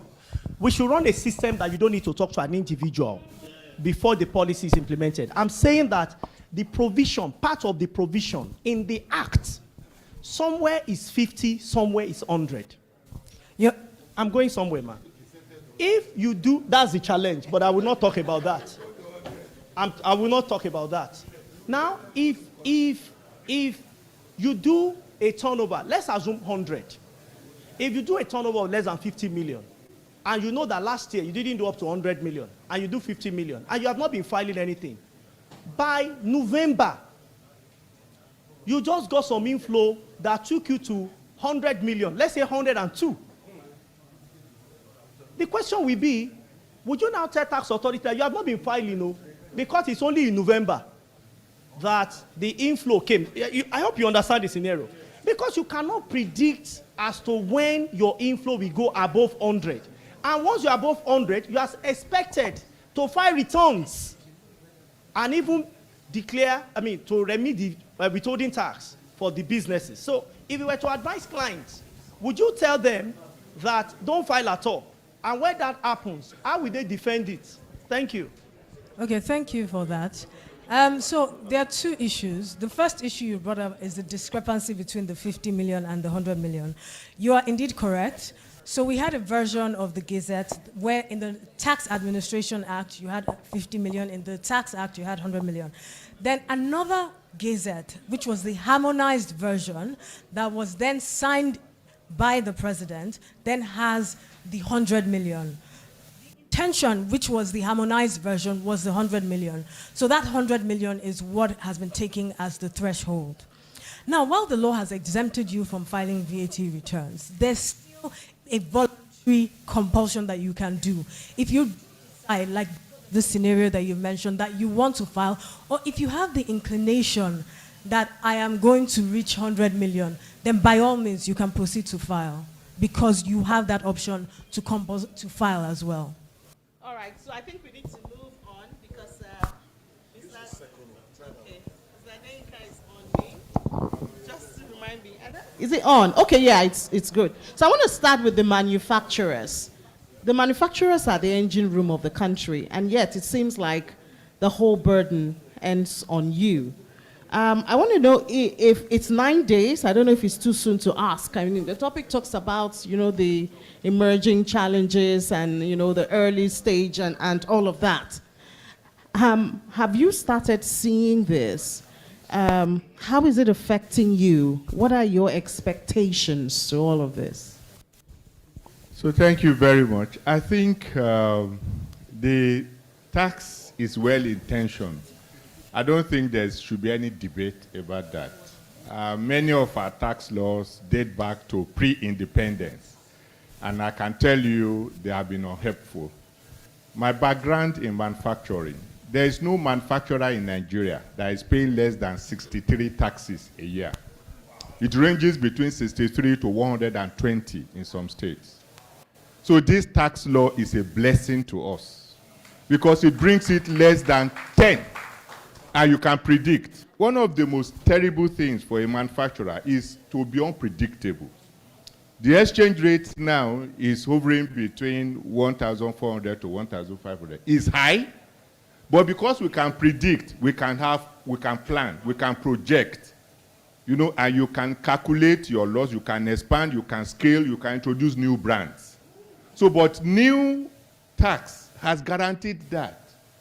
And I'm not unduly worried about the challenges that people are having with it. That is, I'm excited about it because it's going to make government accountable. I believe why we are all worried is about the deficit trust that government has, which is justified. You can see government spending irresponsibly. And so you ask me to pay tax. So I think what we should do is pay your tax, and then you'll be able to demand from government what they need to do. The tax provides that you are going to have information, a dashboard, while you'll be able to know what is coming to your local government. So you can go to your local government and your state and say, look, guy, you have earned this much, and you are expected to do this. So as people, we should not be helpless as citizens. For manufacturers, I can tell you straight away, most of the challenges we are facing are being addressed in these laws that we have. Most of our members are SMIs, and so they won't have to pay withholding tax, VAT, and I think that is fantastic. Now, manufacturers are taxpayers. So the people that are quarreling with this thing are people who have been evading tax, and they are useless. Nigeria must make people pay. If you are richer, you pay more. If you are a medium scale, there's no Nigerian who has been paying his tax that will pay more than he paid in 2025, in 2026. That's the truth. It's incontestable. So I don't think anybody should have any hang-on about the progress that we are making. What is critical is for us to be able to hold government accountable. You cannot have a situation where lawmakers or government people are not paying tax, and then you expect the common man on the street. Have you seen taxpayers pursuing women that are selling plantain and so on the street? That is going to end. The states right now are aligning their taxes, and that's why manufacturers are interested, because they retail our products. They are aligning taxes across the country so that they will be able to conform with the Federal Act. Many states have done. I think Ekiti has done, Zamfara has done, and this is gradually growing such that we have uniformity that allows Nigerians to be able to enjoy the fruit. The rich should pay more. I'll last close with this. I know an individual who has 2 limousines. And the tax that I'm paying is more than his own. If you added my salary from when I joined MAN up till now, he can't buy 1 limousine. So you must be accountable. If you are earning more, you pay more. If you are earning lower, you pay lower, or you don't pay at all. That's what it is. All right, but I'd like to ask, in reality, because I mean, Dr. Yusuf has said it, even the keynotes also indicated that, I mean, the juice of all of it is in the implementation. Unfortunately, in Nigeria, we do have a lot of laws, beautiful laws that are supposed to give benefits to the people. But when it gets to the implementation, either there are leakages or some people have called it the lack of political will. Do you see this going through as is written in the gazetted copy of this law? Honestly, what my organization has done, and I advise every other person to do it, we are setting up a help desk. I can assure you that there is no manufacturer in Nigeria that we will allow to be cheated in any form. There's the Office of the Tax Ombuds, which is a new development in Nigeria. I visited the CE earlier in the week, where I told him that we needed to collaborate and have direct access to them. Anyone that is suffering anything that is guaranteed in the tax law that is not being implemented by any officer across the country, subnationals and the federal, because he's independent and he reports to the president at the National Assembly. So we have an arbiter, somebody who you can go to say, look, this guy is taking undue advantage. And the beauty of it is that they are within a specific time expected to deliver judgment or to settle your matter. If it is not done, it's ruled in your favor. And it's free. So it is important that Nigerians try to see the bright side of it. The people that should be worried now are the rich who evade tax. They are the people who have questionable sources of income that they must account for. And there are people who have perennially left this country the way it is. It is a different thing when you pay money to, when you pay your tax and government is not spending wise. You should hold them accountable. If you elected somebody who was a loafer yesterday and suddenly he's building mansions and the rest, you should be able to ask. All right, we hope it will work. It will. Sorry, Mr. Makinde, please, I do have a question for you, and I hope that you would oblige us, some of the questions that have been raised. But before I come to you, Mr. Muktar, we know, I believe that was it October, September, when over 4.6 trillion naira was taken out of the market because of fears, CTG or CGT and all. Looking at it from an investor's point of view, we've been assured that the new law actually gives more relief and all of that. But what have you seen in practical terms? Because you're going to be talking to your clients and advising them, you know, so what do you see? What do you expect? Thank you. The first thing I see is there must be clarity in a tax law. If there's no clarity, then there's a challenge. Whatever we're having now is because of lack of clarity. And this clarity is largely driven by the Tax Implementation Committee. It's more or less like you are building a house, you are asked to have a fire extinguisher in the house, so that in case there is fire, you will now use the extinguisher. But in this case, what you see is that when there is fire, they will now run and come and explain. Like you said about the capital market, it was when the fire came and they saw about 4 trillion lost within a month, the taxman came and started explaining details. Before then, nobody knew whether the pension funds, institutional investors are exempted from taxes. So you must bring clarity to the table if you want full implementation. When there is no clarity, then people will take advantage. And like they said, you can succeed with tax avoidance. It's only tax eviction that you can be charged for. So when you don't give clarity, that is the first challenge. Then secondly, what we've seen in the tax law is like the capital gain tax. You deliver a child in 9 months. It took 9 months to deliver the child. And you are telling the child to walk within 2 months. What am I saying that? The capital gain tax will be 30%. You are not even starting. This is a sector that you've not had that. And then you are not bringing it, and you're starting from 30% as startup point. That, for me, is a big challenge. Now, people will say, oh, does that help the capital market? Oh, what has role that the capital market has played? As of today, the capital market contributes about 50% to the GDP. And going forward, they may be contributing up to 70% or to 80% if those big listings that they are expecting does happen this year. Now, it's a sector that have largely driving foreign investment into Nigeria, especially in the area of stabilizing our exchange rate. Because the only attractive product we have is the return that people have in Nigeria in terms of investment. So if you are not giving them clarity, and in their own side, they are not paying 30% for capital gain tax, and you are telling them to pay 30% here, it's going to be a big challenge.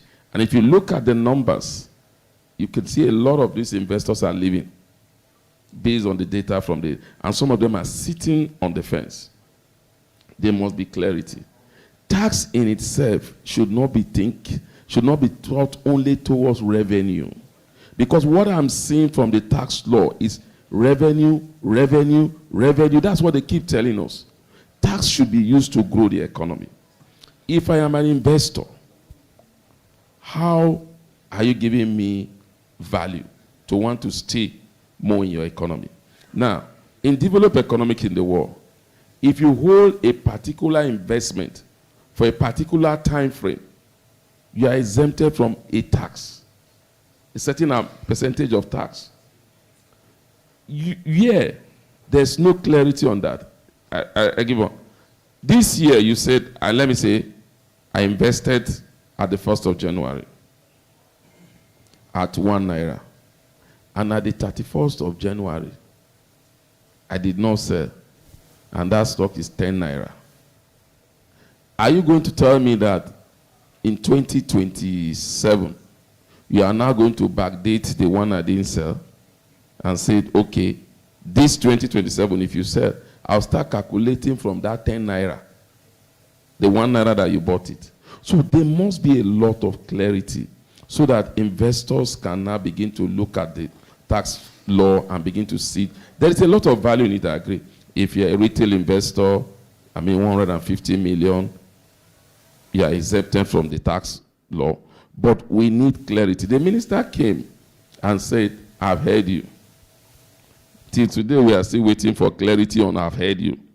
Because as it stands today, we can't see categorically that the capital gain tax law has been suspended or will be implemented, and as how it will be implemented. Ms. Muktar, I'd like to ask that when you say you want clarity, what exactly do you mean? Do you mean that the committee should come and say, okay, this is how it works? Or are you saying that the NGX, for instance, which is, a body that's handling all of this, should maybe hold a session or something and explain some of that? What exactly do you want to see? Well, the NGS have held a section. Also, the chairman of the Tax Reform Committee was in that section. He held a section with the brokers and others. What I'm saying is, at that section, it was made clear to him, and even the minister, that this law is going to have a negative impact. The NGS even said they want the exchange itself to be exempted for the next 5 years because of the attractiveness. Now, if you look, what the NGS was saying there was that if you look at the stability you've enjoyed in the FX, which the Director General is saying, it was not largely driven by we're selling more oil or we're exporting more agricultural product. It was largely driven by the investment climate, that the minister went abroad, Eurobond were giving high yield, and people were bringing their money, and also the equity market were attracting foreign investors. So what they are saying is, if you decide to do this without so much clarity on the capital gain tax, we may have a negative impact on the inflow, and it has a snowball effect in affecting every area of our economy as it stands now, because Nigeria inflation, I've said it on a program we talked with Dr. Paul Alaje. Nigeria inflation is not driven by demand and supply chain. Let's forget about that. What drives goods and services high in Nigeria is the exchange rate. Because over 70 to 80% of what we consume, we import. Even if we don't import, the machinery that we use to make it into a finished product, we import. So we need to have clarity. Thank you. All right, thank you so much for that. So I wanted to ask. Okay, all right. I've been given time. Now, just point of clarity. You sell your shares, you made a profit of, say, 100 million. Now the capital gains tax says you have to pay 30%. Now, what of the costs of the fund you used to buy the shares? Is it going to be net off before the 30% will apply? These are some of the things that we need to. And I want to also ask our KPMG tax experts. Sorry. Now, you go to Kara market, those who are selling cattle. Their turnover is high because a cattle can sell for 1 million, 2 million. In a month, maybe they have done about 30 million or so. Are they going to be charging VAT in the cattle market, both here and because they have crossed the threshold? Will they pay VAT? Okay, so there's an overarching, thank you for that question. There's an overarching principle. Basic food items, things of that nature are even, they've moved to 0 rated. So what that means, as our keynote speaker was saying, is that you can actually even claim any input VAT that you had spent. So you charge VAT, but at 0%, and then you can claim any inputs that maybe for transportation. And the good thing that has happened now is Nigeria has transited from sales tax, a modified sales tax, because what we had before was not actually VAT. So we've transited from a sales tax, more like, to a proper value-added tax system, which is what is operated globally. So now companies can claim their input VAT on services, they can claim their input VAT on fixed assets, and if they turn out to be in a refundable position for VAT, you can get your refund back in 30 days. But of course, we haven't tested that yet. 30 days. We haven't tested that yet, but in the events that you can't get it, the good thing is you can offset that refund with any other tax that is payable to the Nigerian Revenue Service. So those are some of the laudable... Can you give us an example of that? Because that's actually what I am curious about. Okay. The basic food items. Okay. For instance, in the place of bread. Exactly. Can you use that for an example so it helps us to understand? I think maybe we're both hungry. I was thinking of bread as an example. So if you take bread, for example, pre the Nigerian Tax Act, bread was exempt, meaning that you charge VAT, it's exempt. But now... Meaning that? It's exempt, so there's no VAT on it. But now, bread, which is a basic food, has moved from being exempt to 0 rated. So that means now you'll be charging VAT as the seller, but the VAT will be at 0%. So remember, the consumer will still have the same price. The VAT is 0. But now the seller or the baker or the bakery now has the opportunity to offset or claim a refund on VAT that they had incurred across the line. Across the raw materials, correct, the wheat, even the transportation, you know. And then the good thing is simultaneously, the Tax Act has been amended to also allow them claim assets on VAT on their assets. So even the baking machines and all that you have, even your services like calling, making phone calls, all that VAT, they can now claim it. And they are expected, hopefully, to pass this reduction to we, the bread consumers. Hopefully. So we can see that there's some kind of... Okay, but the process of that, because I saw Dr. Alaje's reaction, the process of that is also something to ask. I mean, if you have a small baker down your street who bakes bread, and then that baker has the right opportunity now to reclaim, yes, you know, the process of it is also something we should look at. So it's not actually new.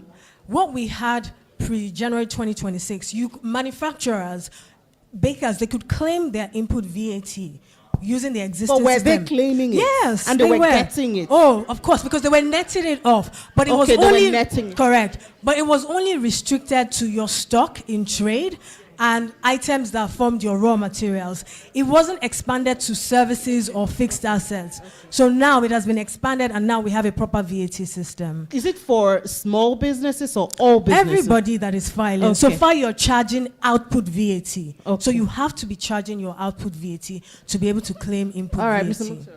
Yeah, this is my challenge that I think we've not really addressed. I thought Dr. Paul, we addressed it.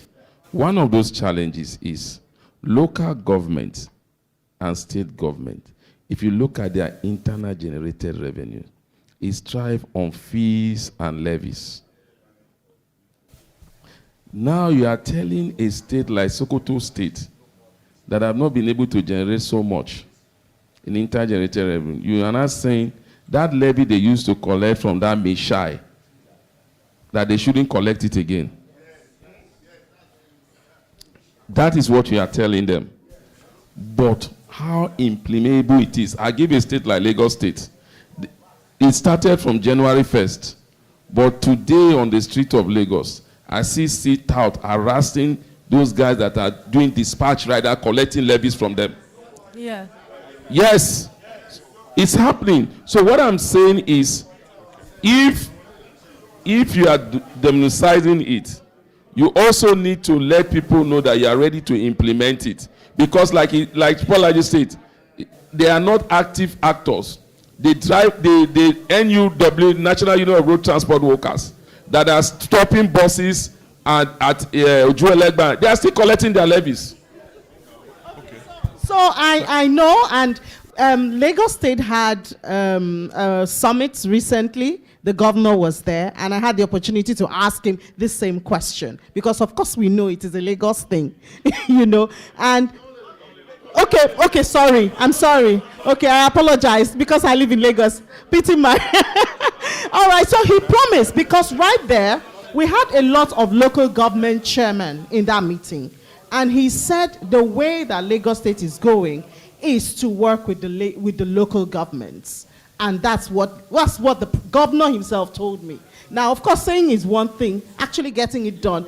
Because since that day, I have to tell you, since that day, I met with the local government chairman of Ibejuleki. He's supposed to be the coordinating chairman of local government. I invited him to my program to discuss this and get his commitment. And he has not answered my message or my call till today. So I don't know. I understand your fears, and I'm there with you. But, I mean, as was said, maybe in 30 years we would have gotten it done. But we need to keep talking about it. That's my own views. Please go ahead. Thank you. I just wanted to say, I want to encourage all of us. Let us not be pessimists. You see, Nigeria is transforming. We cannot remain the way we are.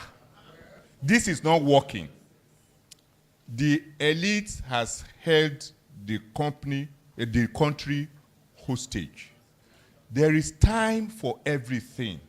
Let us move on to an environment where there will be prosperity for more people. Let me talk about this local governments and states and levies and so on. Manufacturers are the most impacted, and we focus on engaging the presidential committee squarely on this. As we speak, states across the country are aligning their state laws to be in sync with the federal law, such that all these levies and so on will completely disappear. And I can tell you, a state like Sokoto is going to be better off when they stop all of this.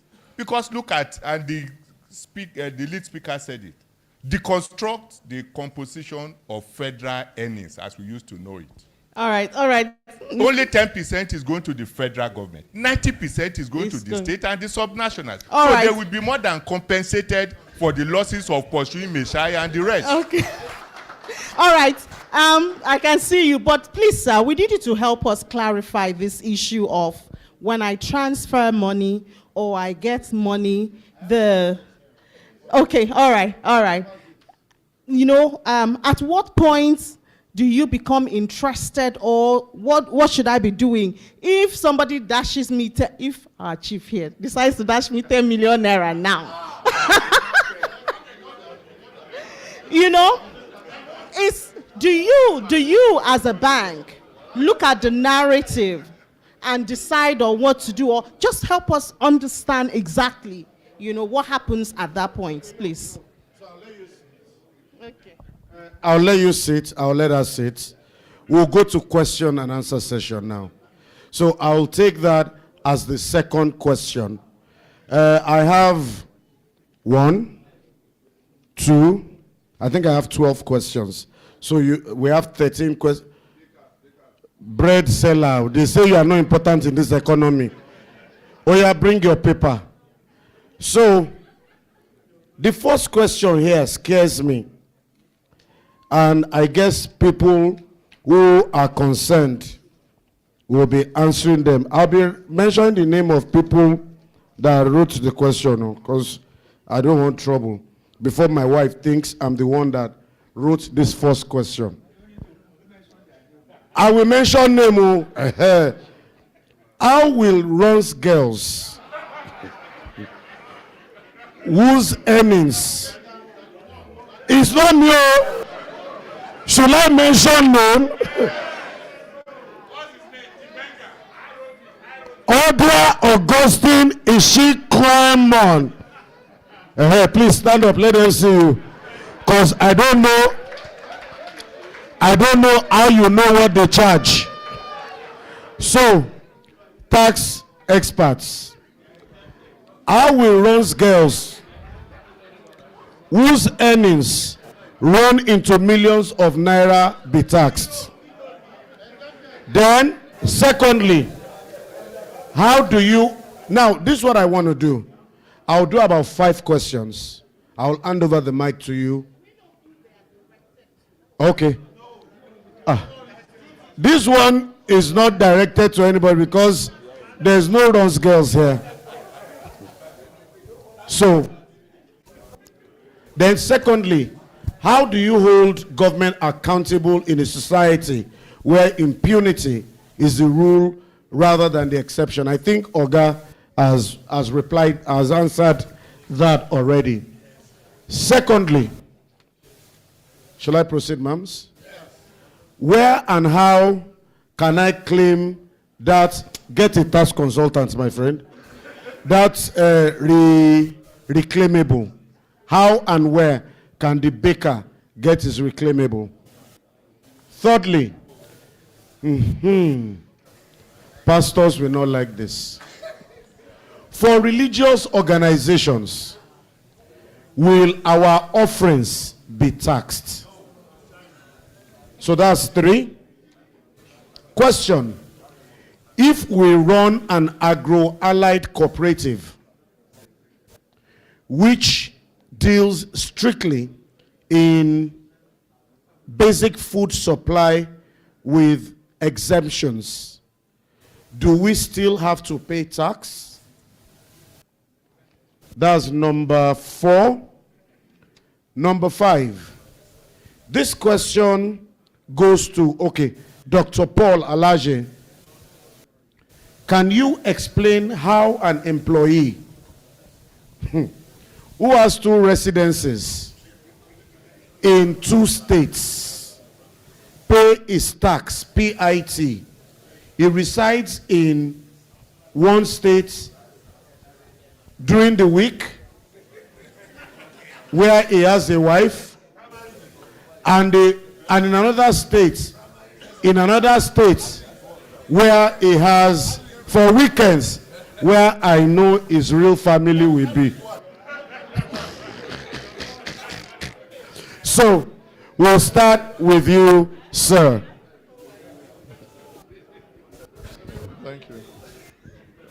Thank you. It's been an interesting discussion, and I'm happy to hear some of the questions and the responses. My former life, I was also a tax person. I trained with KPMG. I think the major problem we've had is there is a lot of misinformation and a lot of noise on this tax, and people are not listening or even willing to listen to the correct things. I like what Mr. Kadir said. For a major Nigerian, for individual, this tax is actually of a lot of benefits to us. If you have people that are earning below 800,000 and not paying tax, that forms the bulk of employee. I don't know, I don't have a statistic, but 50% of the informal sector, really.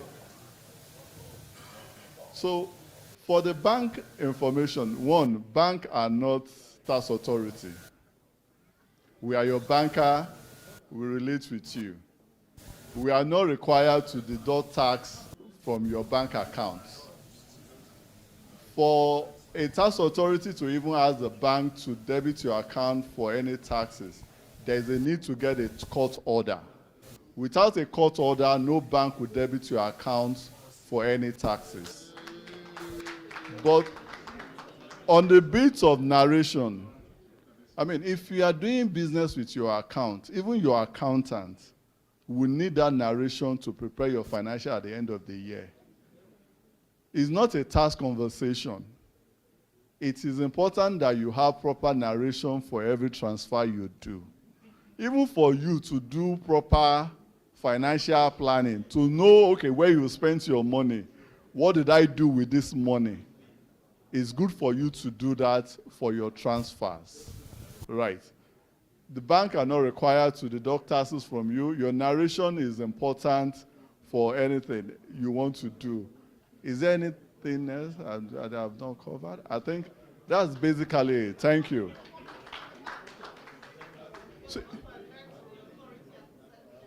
So that has always been in the law. So if you do a transfer above 5 million as an individual, 10 million as an individual, is a daily report. It's used for anti-money laundering and different reasons. And there are different government authorities that the bank are required to report to. See, on a daily basis, bank everywhere reports your transaction to EFCC, to NFIU, and to other government authority. It is not a new development, right? And the fact that you get a loan, like someone asked, does not mean that loan is taxable. The fact that there is an inflow into your account does not necessarily mean it's an income or a profit that is taxable. That's why you need to have proper narration. So when someone is preparing your account for you, they are able to identify what is expense, what is income, and what is taxable. I mean, they need to be, we ask for government to be transparent. Also, there is also a responsibility for us on our own, in our accounts, in our dealings, to be transparent also. I hope this clarifies. Thank you. So I'll answer the first question. So how do commercial workers, how do they pay their tax? Bronze girls. How do they pay their taxes? So this has been a topical issue, at least there's so many phases of this review. But one thing is clear, everyone as an individual, you're expected to file what we operate in Nigeria is a self-assessment basis. So as an individual, as a corporate, you assess yourself first. So you have the opportunity to self-assess yourself. And remember, tax is not on your turnover. Tax is on your profits. So by the time he or she, because it's not only females, even the males, by the time you collect your revenue and your cost, if you have transportation costs, so whatever your profit is, you file a return. That return is due on the 31st of March. So by the time you file your returns, then the relevant state where he or she resides will then review and then come up with their own basis for additional taxes or agreeing with your self-assessment. But the most important thing is you are supposed to assess yourself based on a self-assessment. The second one is, how does the baker claim back his input VAT? At the moment, like I mentioned, we currently have the input VAT mechanism. It's just that basic food has been reclassified from exempt to zero rated. And because of that, you can charge VAT at zero and claim your input. And it's the normal process, filing on the Tax Pro Max, filing your returns on the 21st of every month. And then in the event that you are then in a refundable position, you then apply for a refund. There's a mechanism that is being worked on how you can get that refund. It's expected to be done within 30 days, so far you file your returns on time. The other option that is available to you is to use that refund or the credit to offset other taxes that are due to the Nigerian Revenue Service. Okay, the third question was on offering and tithes. Currently, the existing tax, the past framework that we had is similar to what we have now. Religious societies or religious bodies that are of a public character, meaning that they cannot distribute their income, are exempted from tax to the extent that they're not making any profits. So they have to therefore demonstrate that they're of a public character. But if an entity that is of a religious character but is making profits on the side on other issues, maybe you open a bookstore, then you have to segregate between your public character earnings and your revenue-making earnings. Or you have a university. The university, educational institutions have now been reintroduced It was taken out through the Finance Act. There was a lot of controversy about whether educational institutions are public character, but they've been reintroduced now in the Nigerian Tax Act to the extent that you determine what kind of registration you have with the CAMA. So if you're not distributing your profits back, then you could potentially be public character and exempt from corporate income tax. Now on agro-ally, this is a very good question because the Nigerian Tax Act has now introduced a 5-year tax exemption for companies that are in the agro business, but you have to be specific on what exactly you're doing. So there is a potential for new agro-allied companies to be exempted from corporate income tax for a period of 5 years. Thank you. Dr. Paul? Dr. Paul?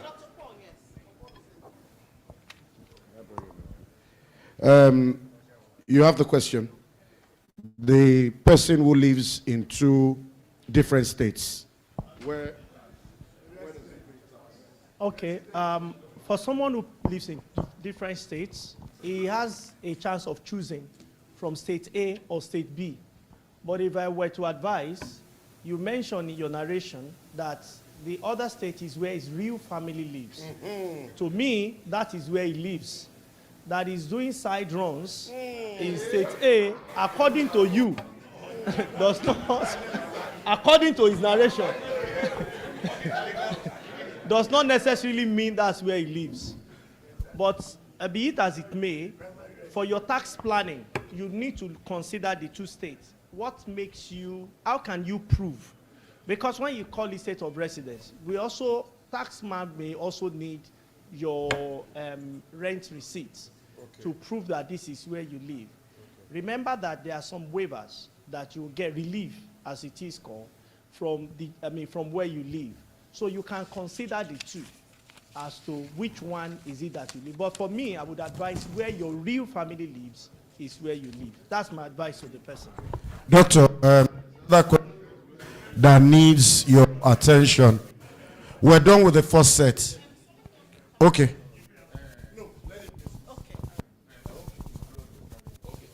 So add,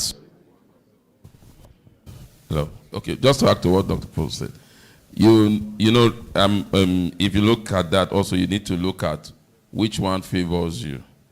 I'm giving an example now. The United States president used to reside in New York, and he realized that New York was taxing him very well, more. So he now moved his residence from New York to Florida.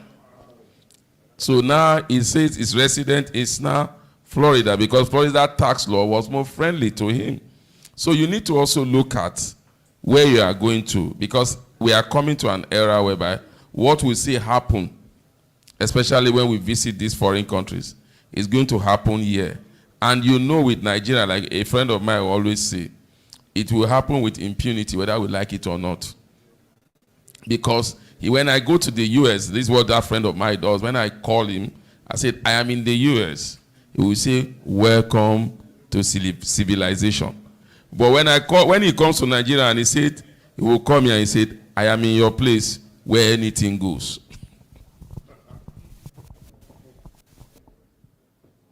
God bless Nigeria. Dr. Paul, question. I need clarity on reliefs and taxes. Also, that the right understanding is passed. Has the consolidated relief allowance not been replaced by rent relief in the Nigerian Tax Act?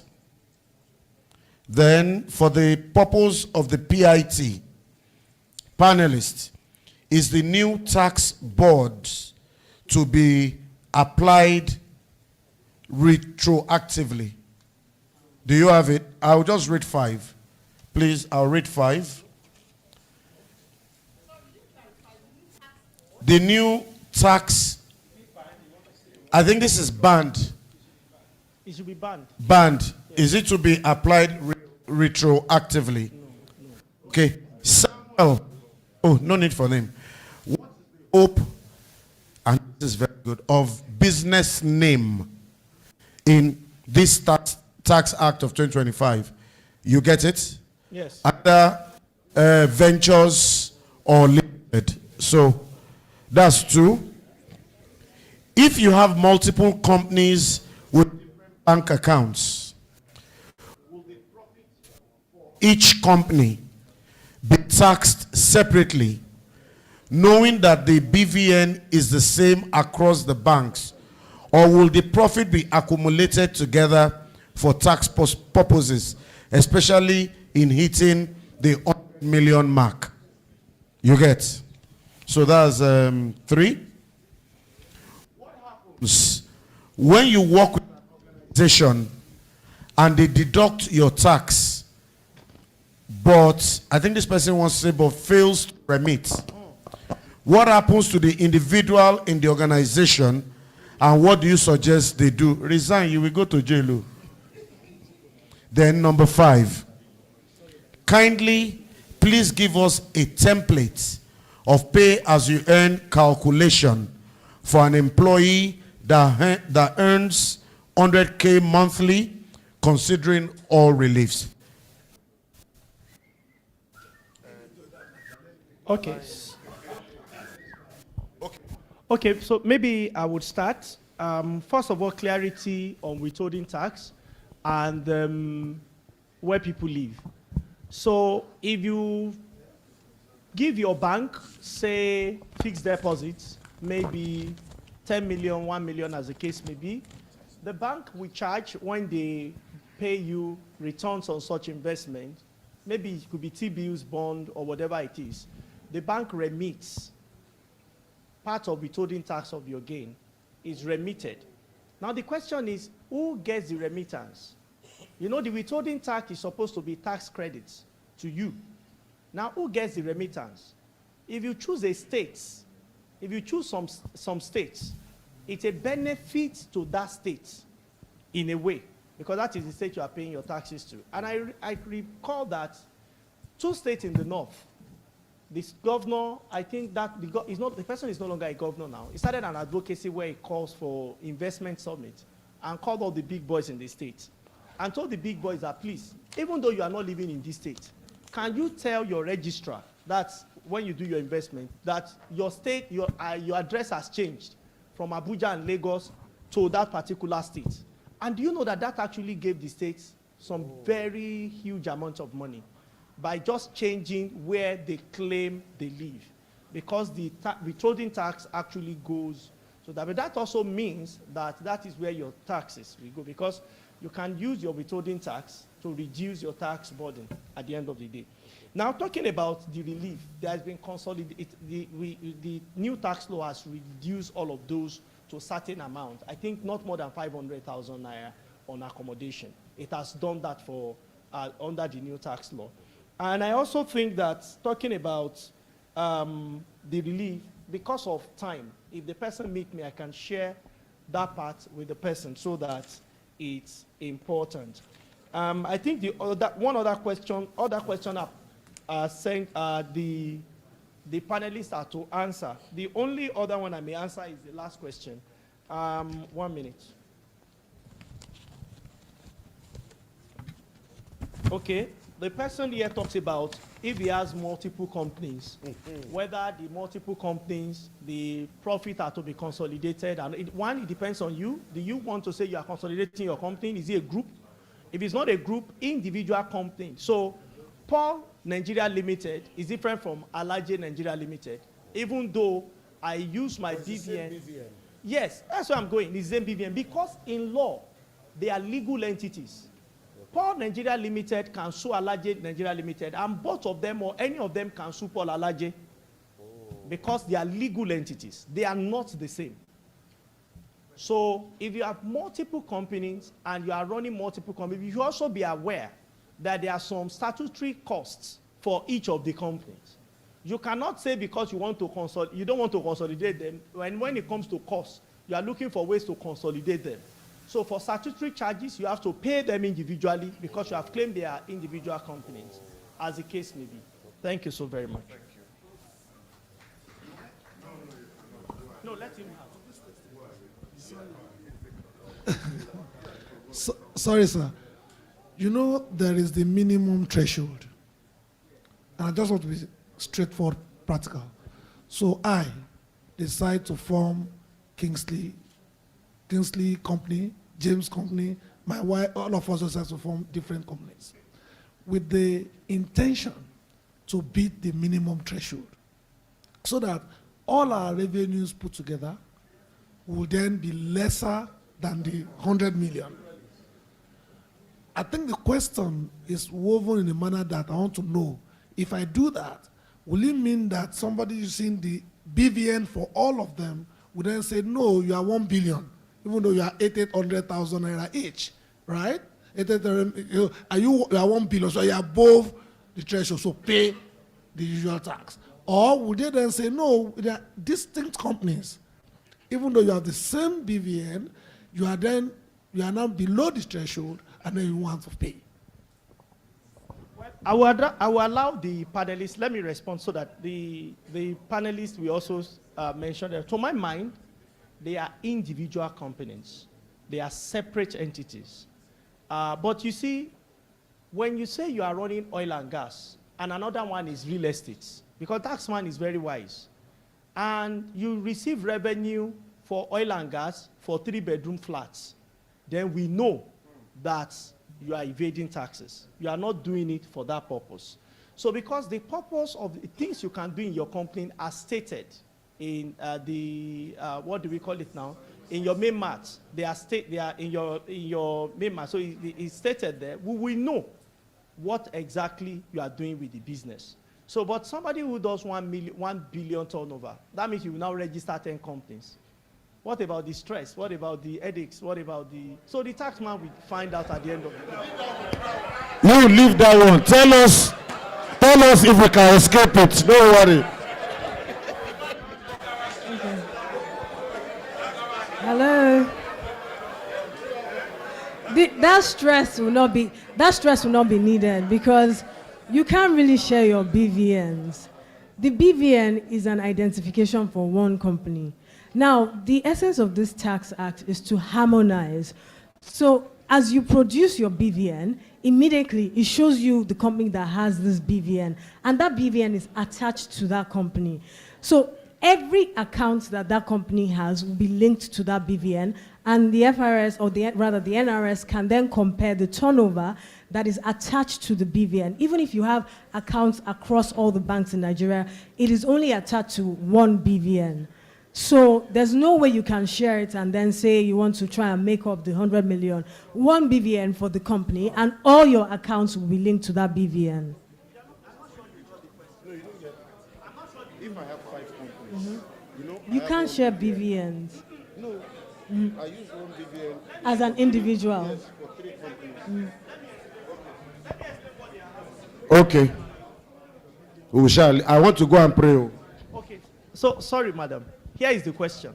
You own ABC Nigeria Limited. Because ABC Nigeria Limited is doing 300 million turnover, the owner of ABC Nigeria Limited, and you know CAC now allows that one person can start a company, as per the review. Now, the person decided to start XYZ Nigeria Limited and QRW Nigeria Limited. Recall that you own BBN does not mean you must have one company in Nigeria. You can own multiple companies as per the Nigerian law. So the question they are asking, which I'm thinking, I've not even seen it in that direction before, in that light before, so it's just appearing to me now. That does it now mean that the taxman will say, even though ABC, XYZ, they saw the BVN, everything will now become one company and tax it as one? That is the question they were asking. Do you understand? Okay. In addition, ABC, me and BVN is there. CD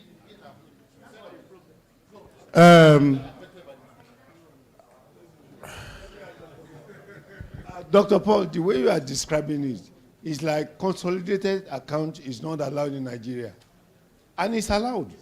You can have 10 companies and consolidate all your financial statement as one. That is why I was telling her that she's the one that is supposed to answer the question. That is a group. And I am not supposed to pay tax except for whatever dividend those companies have paid to my account. That is what I pay taxes on. Corporate tax is different. The company can consolidate and pay as a consolidated account.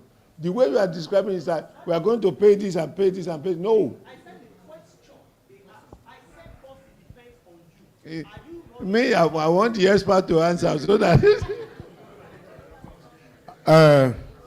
Sorry, I can call you from time to time, Abi. If the tax people. I think we should. It's not as complicated. These entities are separate legal entities. The owner of those entities is taxed under his own framework. If he's an individual, he's taxed under personal income tax.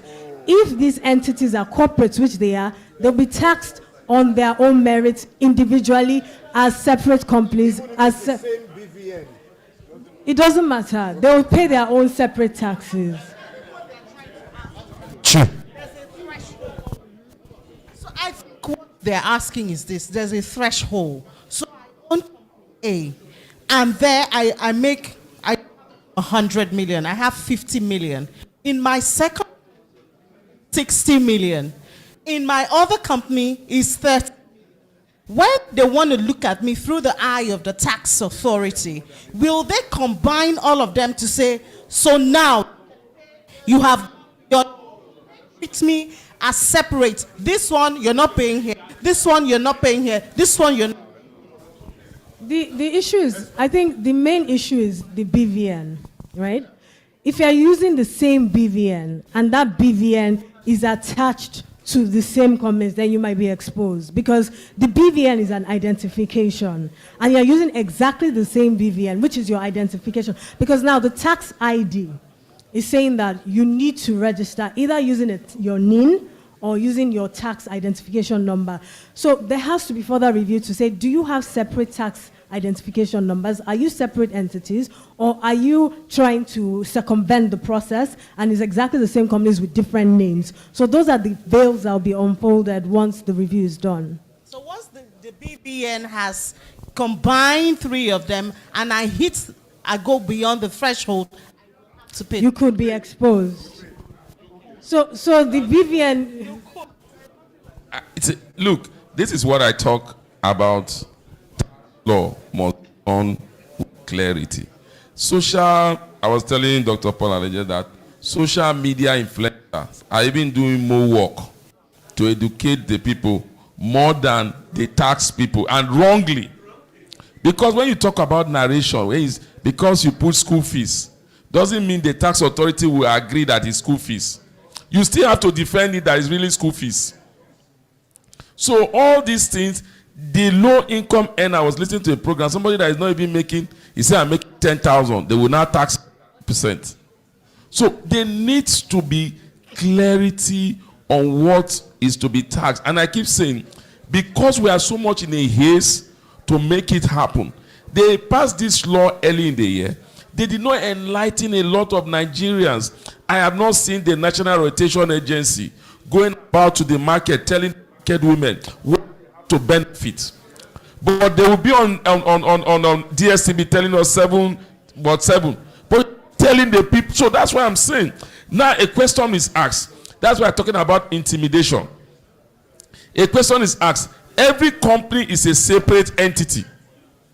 But the tax authority can intimidate you and tell you all is one because you're BVM.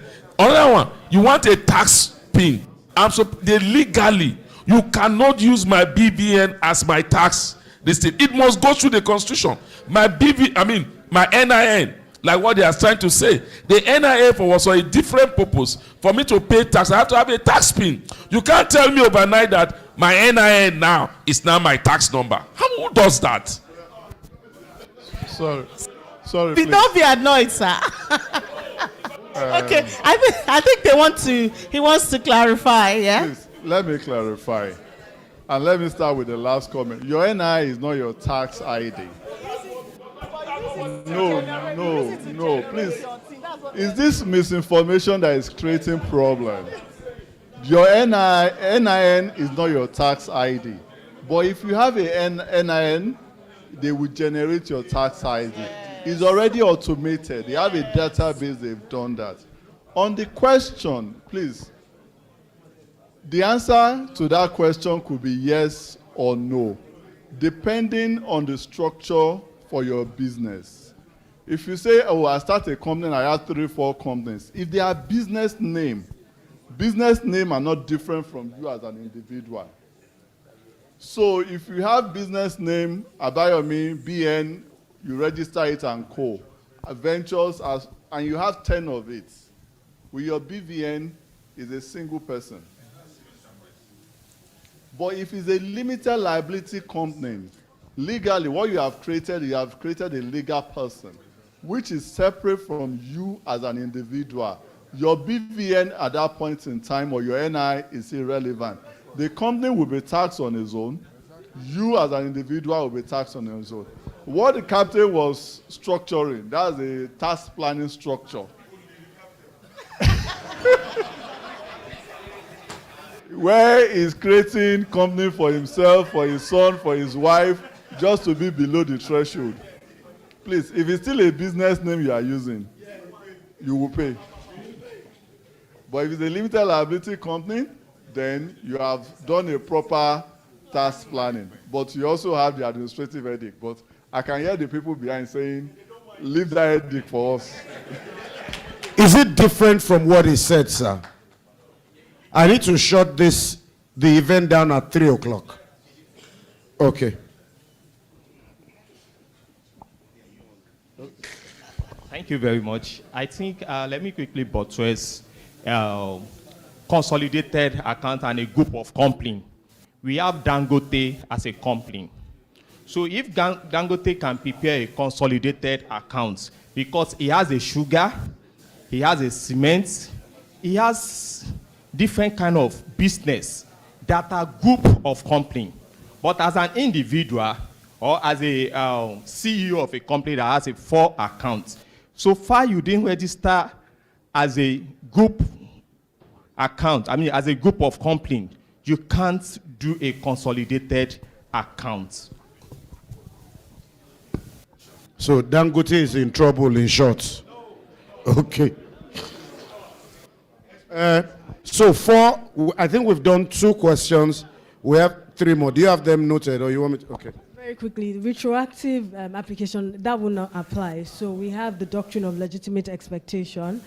The other thing was the ventures and the limited. Is there any hope for ventures? Well, I think one thing is clear. This government, this administration is trying to formalize. So that's why they are potentially looking at reducing the CIT rate to 25%. And that's the reason why also the 100 million naira threshold was introduced for corporate. So the essence is to bring in the informal sector, bring in unincorporated ventures into the limited liability framework so that you can benefit from the 100 million naira exemption threshold and potentially the 25% reduced CIT rate. What about the retroactive one? Are they going to? No, so it does not apply because we have something called the doctrine of legitimate expectation. Beyond that, we have something called what? The doctrine of legitimate expectation. It was at that time. It wasn't. Even though it was signed, the effective implementation date is 1st January 2026. So do not be alarmed. What? I think let me add to, because that was the challenge they had in the capital market, because they were saying if you stay true. You bought a stock 5 years ago, and now it has gone over 300%. Am I supposed to pay capital gain tax on it? They said no. If you buy a stock at the end of 31st of December, January 1st, that stock now you enter the year at 10 naira. If at any point in time you want to sell, the stock is now 12 naira. The 2 naira, the 20% gain that you've gained, it's what the capital gain tax will be taxed on. So there's no retro, like they said before. So that's what we. If you lose, you can also deduct. Okay, the other question, someone had asked if your company deducts but does not remit. There have been significant changes in the penalty regime. So your company will be exposed to penalties and interest, and now the penalties are now compounded. So this is a very important framework to make sure that companies comply with their deduction requirements. Thank you. Okay, we're going to the last round of questions. Anything No okay, good. I have all these questions. I'm going to ask that you please follow J9C on Instagram. What we're going to do this week going forward is all these questions will be answered daily. So we'll liaise with the professionals and we answer these questions daily.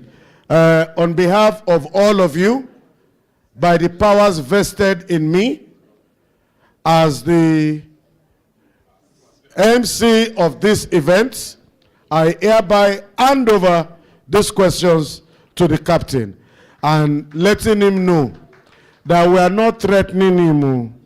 But if we don't get our answers, we'll come and burn your company.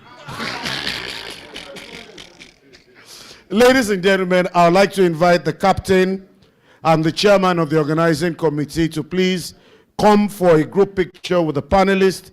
I'd like to invite our keynote speaker as well as our chairman to please join them. Can I have a round of applause for all of them, please? Thank you. Please join them on stage. Or photographers, where do you want them to be? Okay. Thank you very much. Chairman, organizing committee, where are you, sir?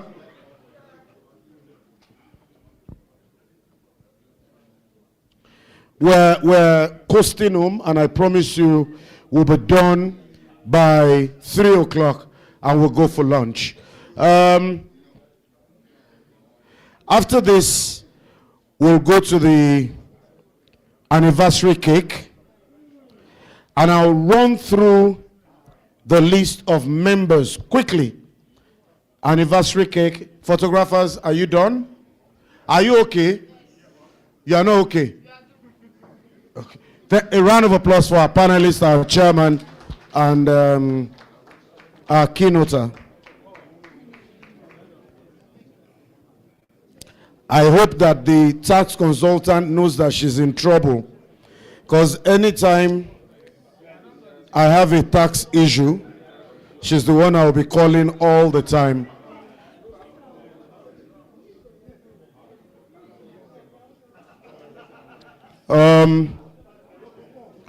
Captain, I will find you. Okay.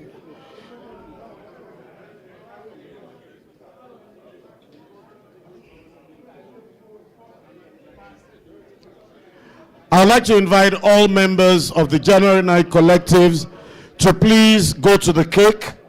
All members of the collective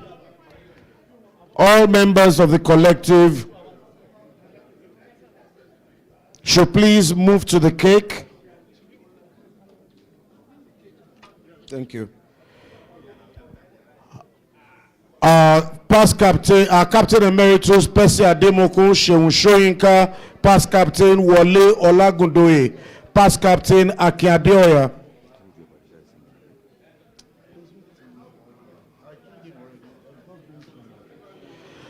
Past captain Loye Amzat, Captain Kingsley James, Mr. Iche Azu Arinze, Olumide Iyoda, Mr. Gold. Our diaspora is in the building. Mr. Gold, Temi Gold, Are Olanrewaju, Honorable Akim Miniru, Barrister Fisayo Eson, Mike Akpe Ololo, Wale Ewedemi, Prince Ashekbori Adeyemi, Mr. Shola Fajobi, Mr. Bolaji Drojaye, Mr. Henry Alade, Chairman Organizing Committee, Oyedele Okelowo. Let's go. Debo Alexander, Kunle Afolayan, Olajide Adediran Jando, Are Abisoye Fagade, Chief Steve Ayoride, Abolari Adebayo, Omoba Layinka Oyedeji, Architect Niyi Adelaja, Happy Hour Michael F. Young, Lanre Akitilo, Mike Dada, Jire Anifalaje, world famous cool DJ Jimmy Jack Amu, Idowu Agarawu, Olumide Adeyemi, Abiodun Awoyale, Abiodun Awoyale, Karim Asiwaju, Lanre Kukponiyi, Abiodun Kukpoluyi, Kunle Komolafe K Square, Muiwa Adebayo, and Gbenga Adeyinka the first. Oh yeah, let's go, let's go, let's go. Let's go.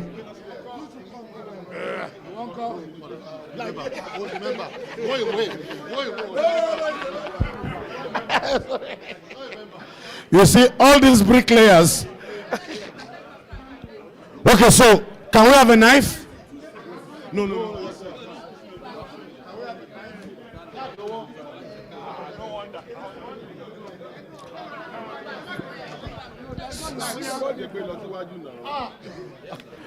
Are you ready?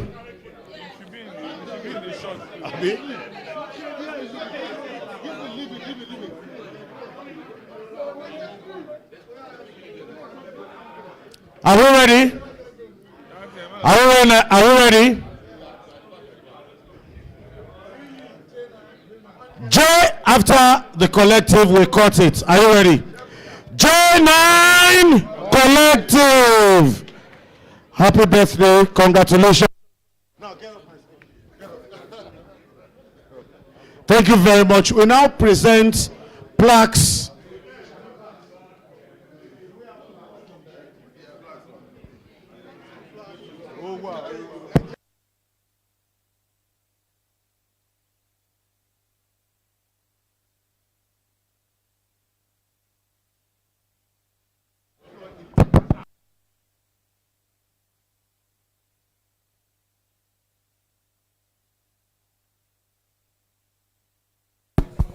We now want to say thank you to our esteemed guests. I would like to invite the captain as well as chairman of the organizing committee. Please do not leave us without having lunch. We beg of you.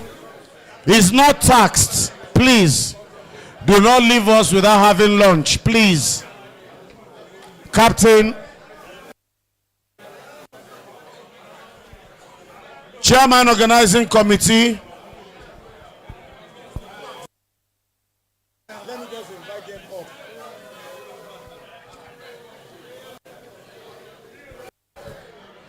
Can we have the plaques, please? Thank you very much. I would like to invite the principal secretary to Alailua. Principal Yo. The principal secretary to Alailua. King Saheed Ademola Elegushi, Otumba Oyefeso, to please pick Kabiesi's thank you plaque. Chairman organizing committee, please join us on stage.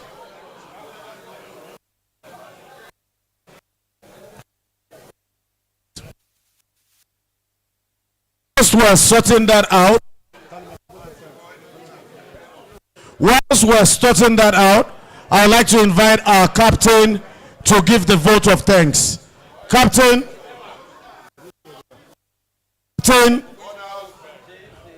please, one house, please. All those people that made money on the 31st of December that are taking picture, I see you. What do you want to do? Is it me? I think it's the advisory committee chair. Chairman anniversary committee. Chairman anniversary committee. Okay, what's the plaques today? Oh yeah. Thank you. One house, please. One house. You sound Olong. Sure.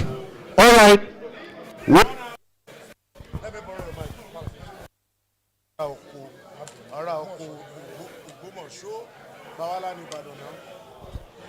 The first plaque, chairman organizing committee, let's have you, Mrs. Elizabeth Olaghere. A round of applause for my new tax consultant. Mrs. Elizabeth, please, we need you on stage. Please stop rushing my tax consultant. I don't like it. Mrs. Elizabeth, please, let's have you on stage quickly.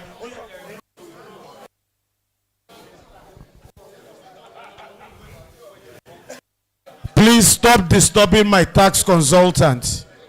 Mrs. Elizabeth, let's have you.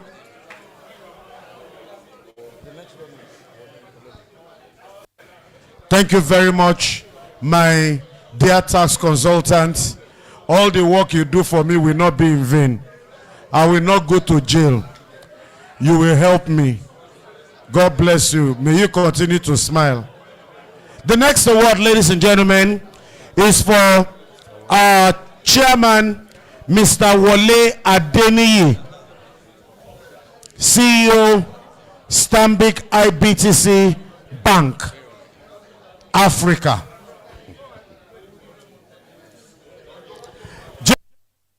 You are not celebrating them. Please, let's clap for them. Let's clap for them. The next award is for Dr. Muda Yusuf. Dr. Muda Yusuf.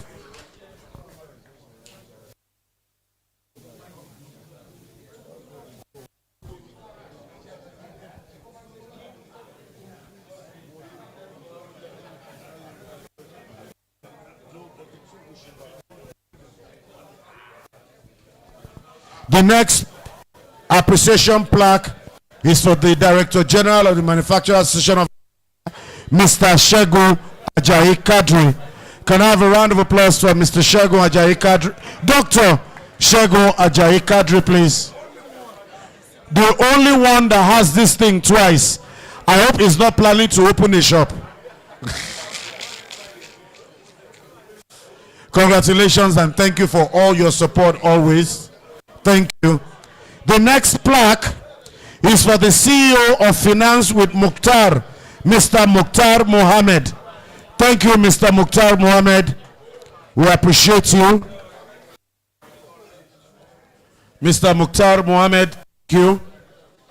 J9, J9, J9. The next award is for Chief Economist at SPM Professionals, Dr. Paul Alaje.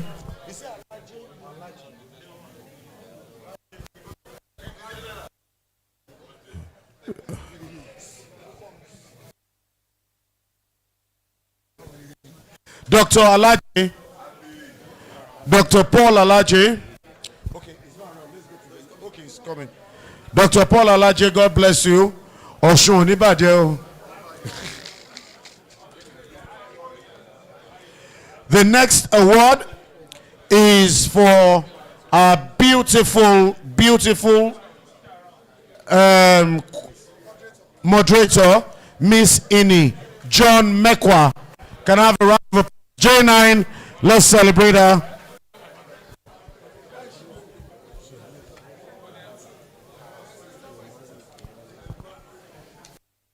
Thank you very much.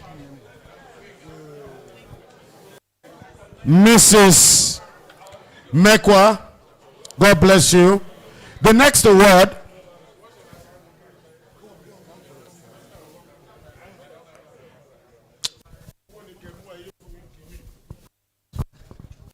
award is for Mr. Gbenga Adeyinka.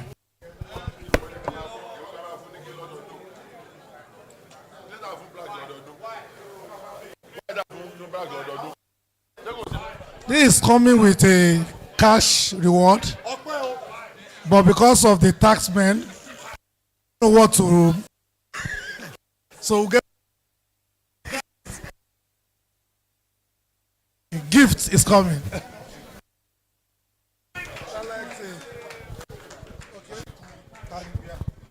The next award, ladies and gentlemen, goes to our father, His Royal Majesty Alaiwa King Saheed Ademola Elegushi. No, not Ademola Old School. Ademola Elegushi. His principal secretary, I thought I saw him around, Otumba Tokpe Oyefeso. But if not, I can collect it for KBC. I'm still owing him money for land. Demola, come and collect for your successful namesake. Ow.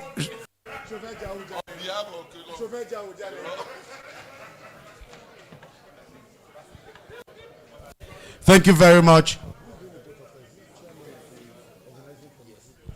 I now like to walk.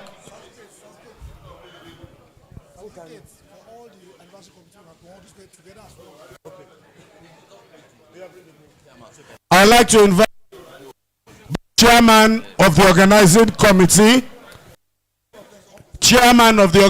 committee, and all his members, Yemi, Olumide Iyoda, Shola Fajobi,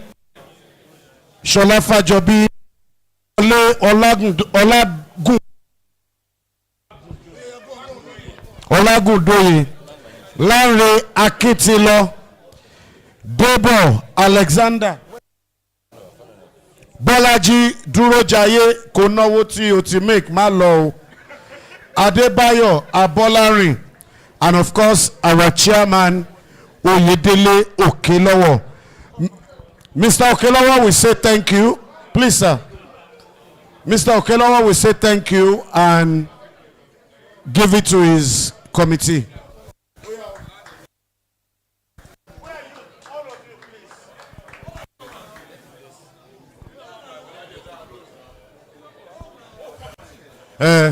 Don't let them rob you with this bag you are carrying. No, I'm not there. Dr. Jide Adediran Jandor. Have you registered? Shino Yetayo, I greet you. Special Assistant to the Right Honorable Speaker of the Lagos State House of Assembly, Right Honorable Mudashir Ajayi Obasa, Right Honorable Shino Yetayo, I greet you.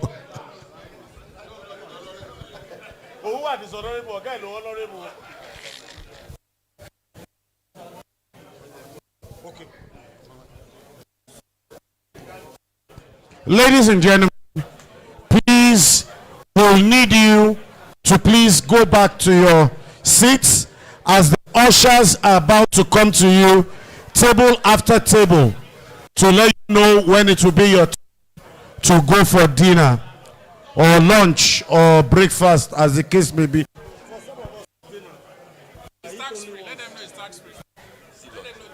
The food is free, tax free.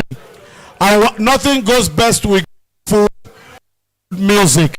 I'd like to invite His Eminence John Paul Uche to please sing.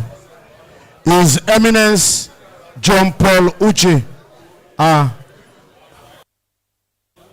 Road safety. Oga, road safety, wait till happen. Who do you want to arrest?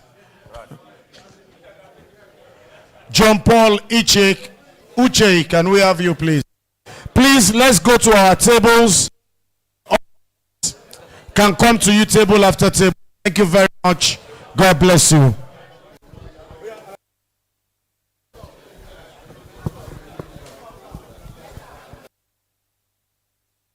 This is Ade.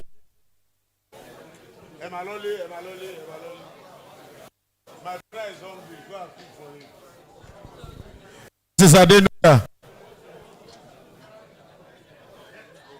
Can we have the ushers take people? You know Mrs. Tommy for lunch? Yes, she's my auntie.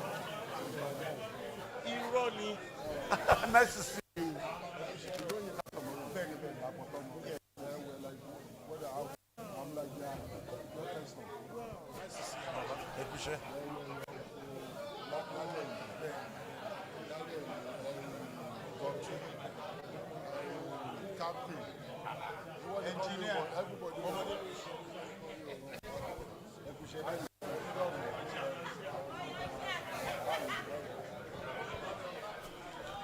Can the ushers please lead our... Thank you very much. Lead our guest to the...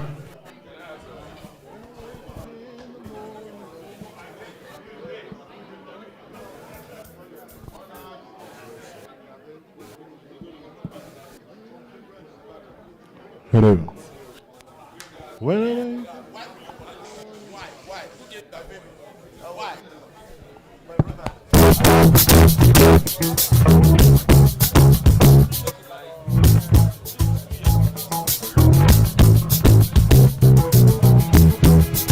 Ladies and gentlemen, our guest artist is active.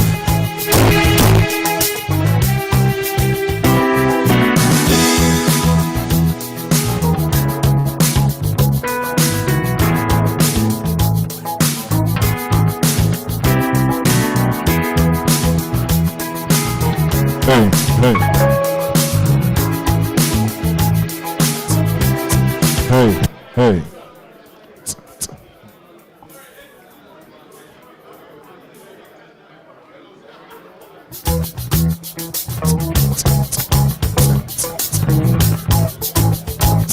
Hey, hey.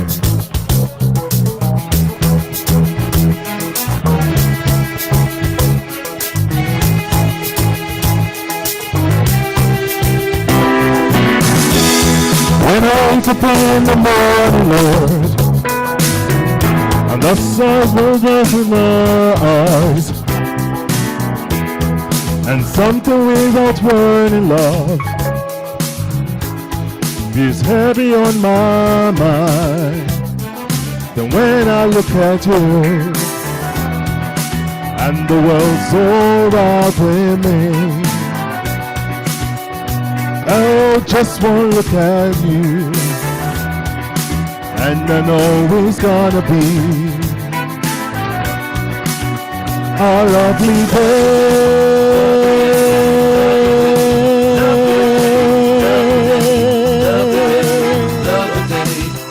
A lovely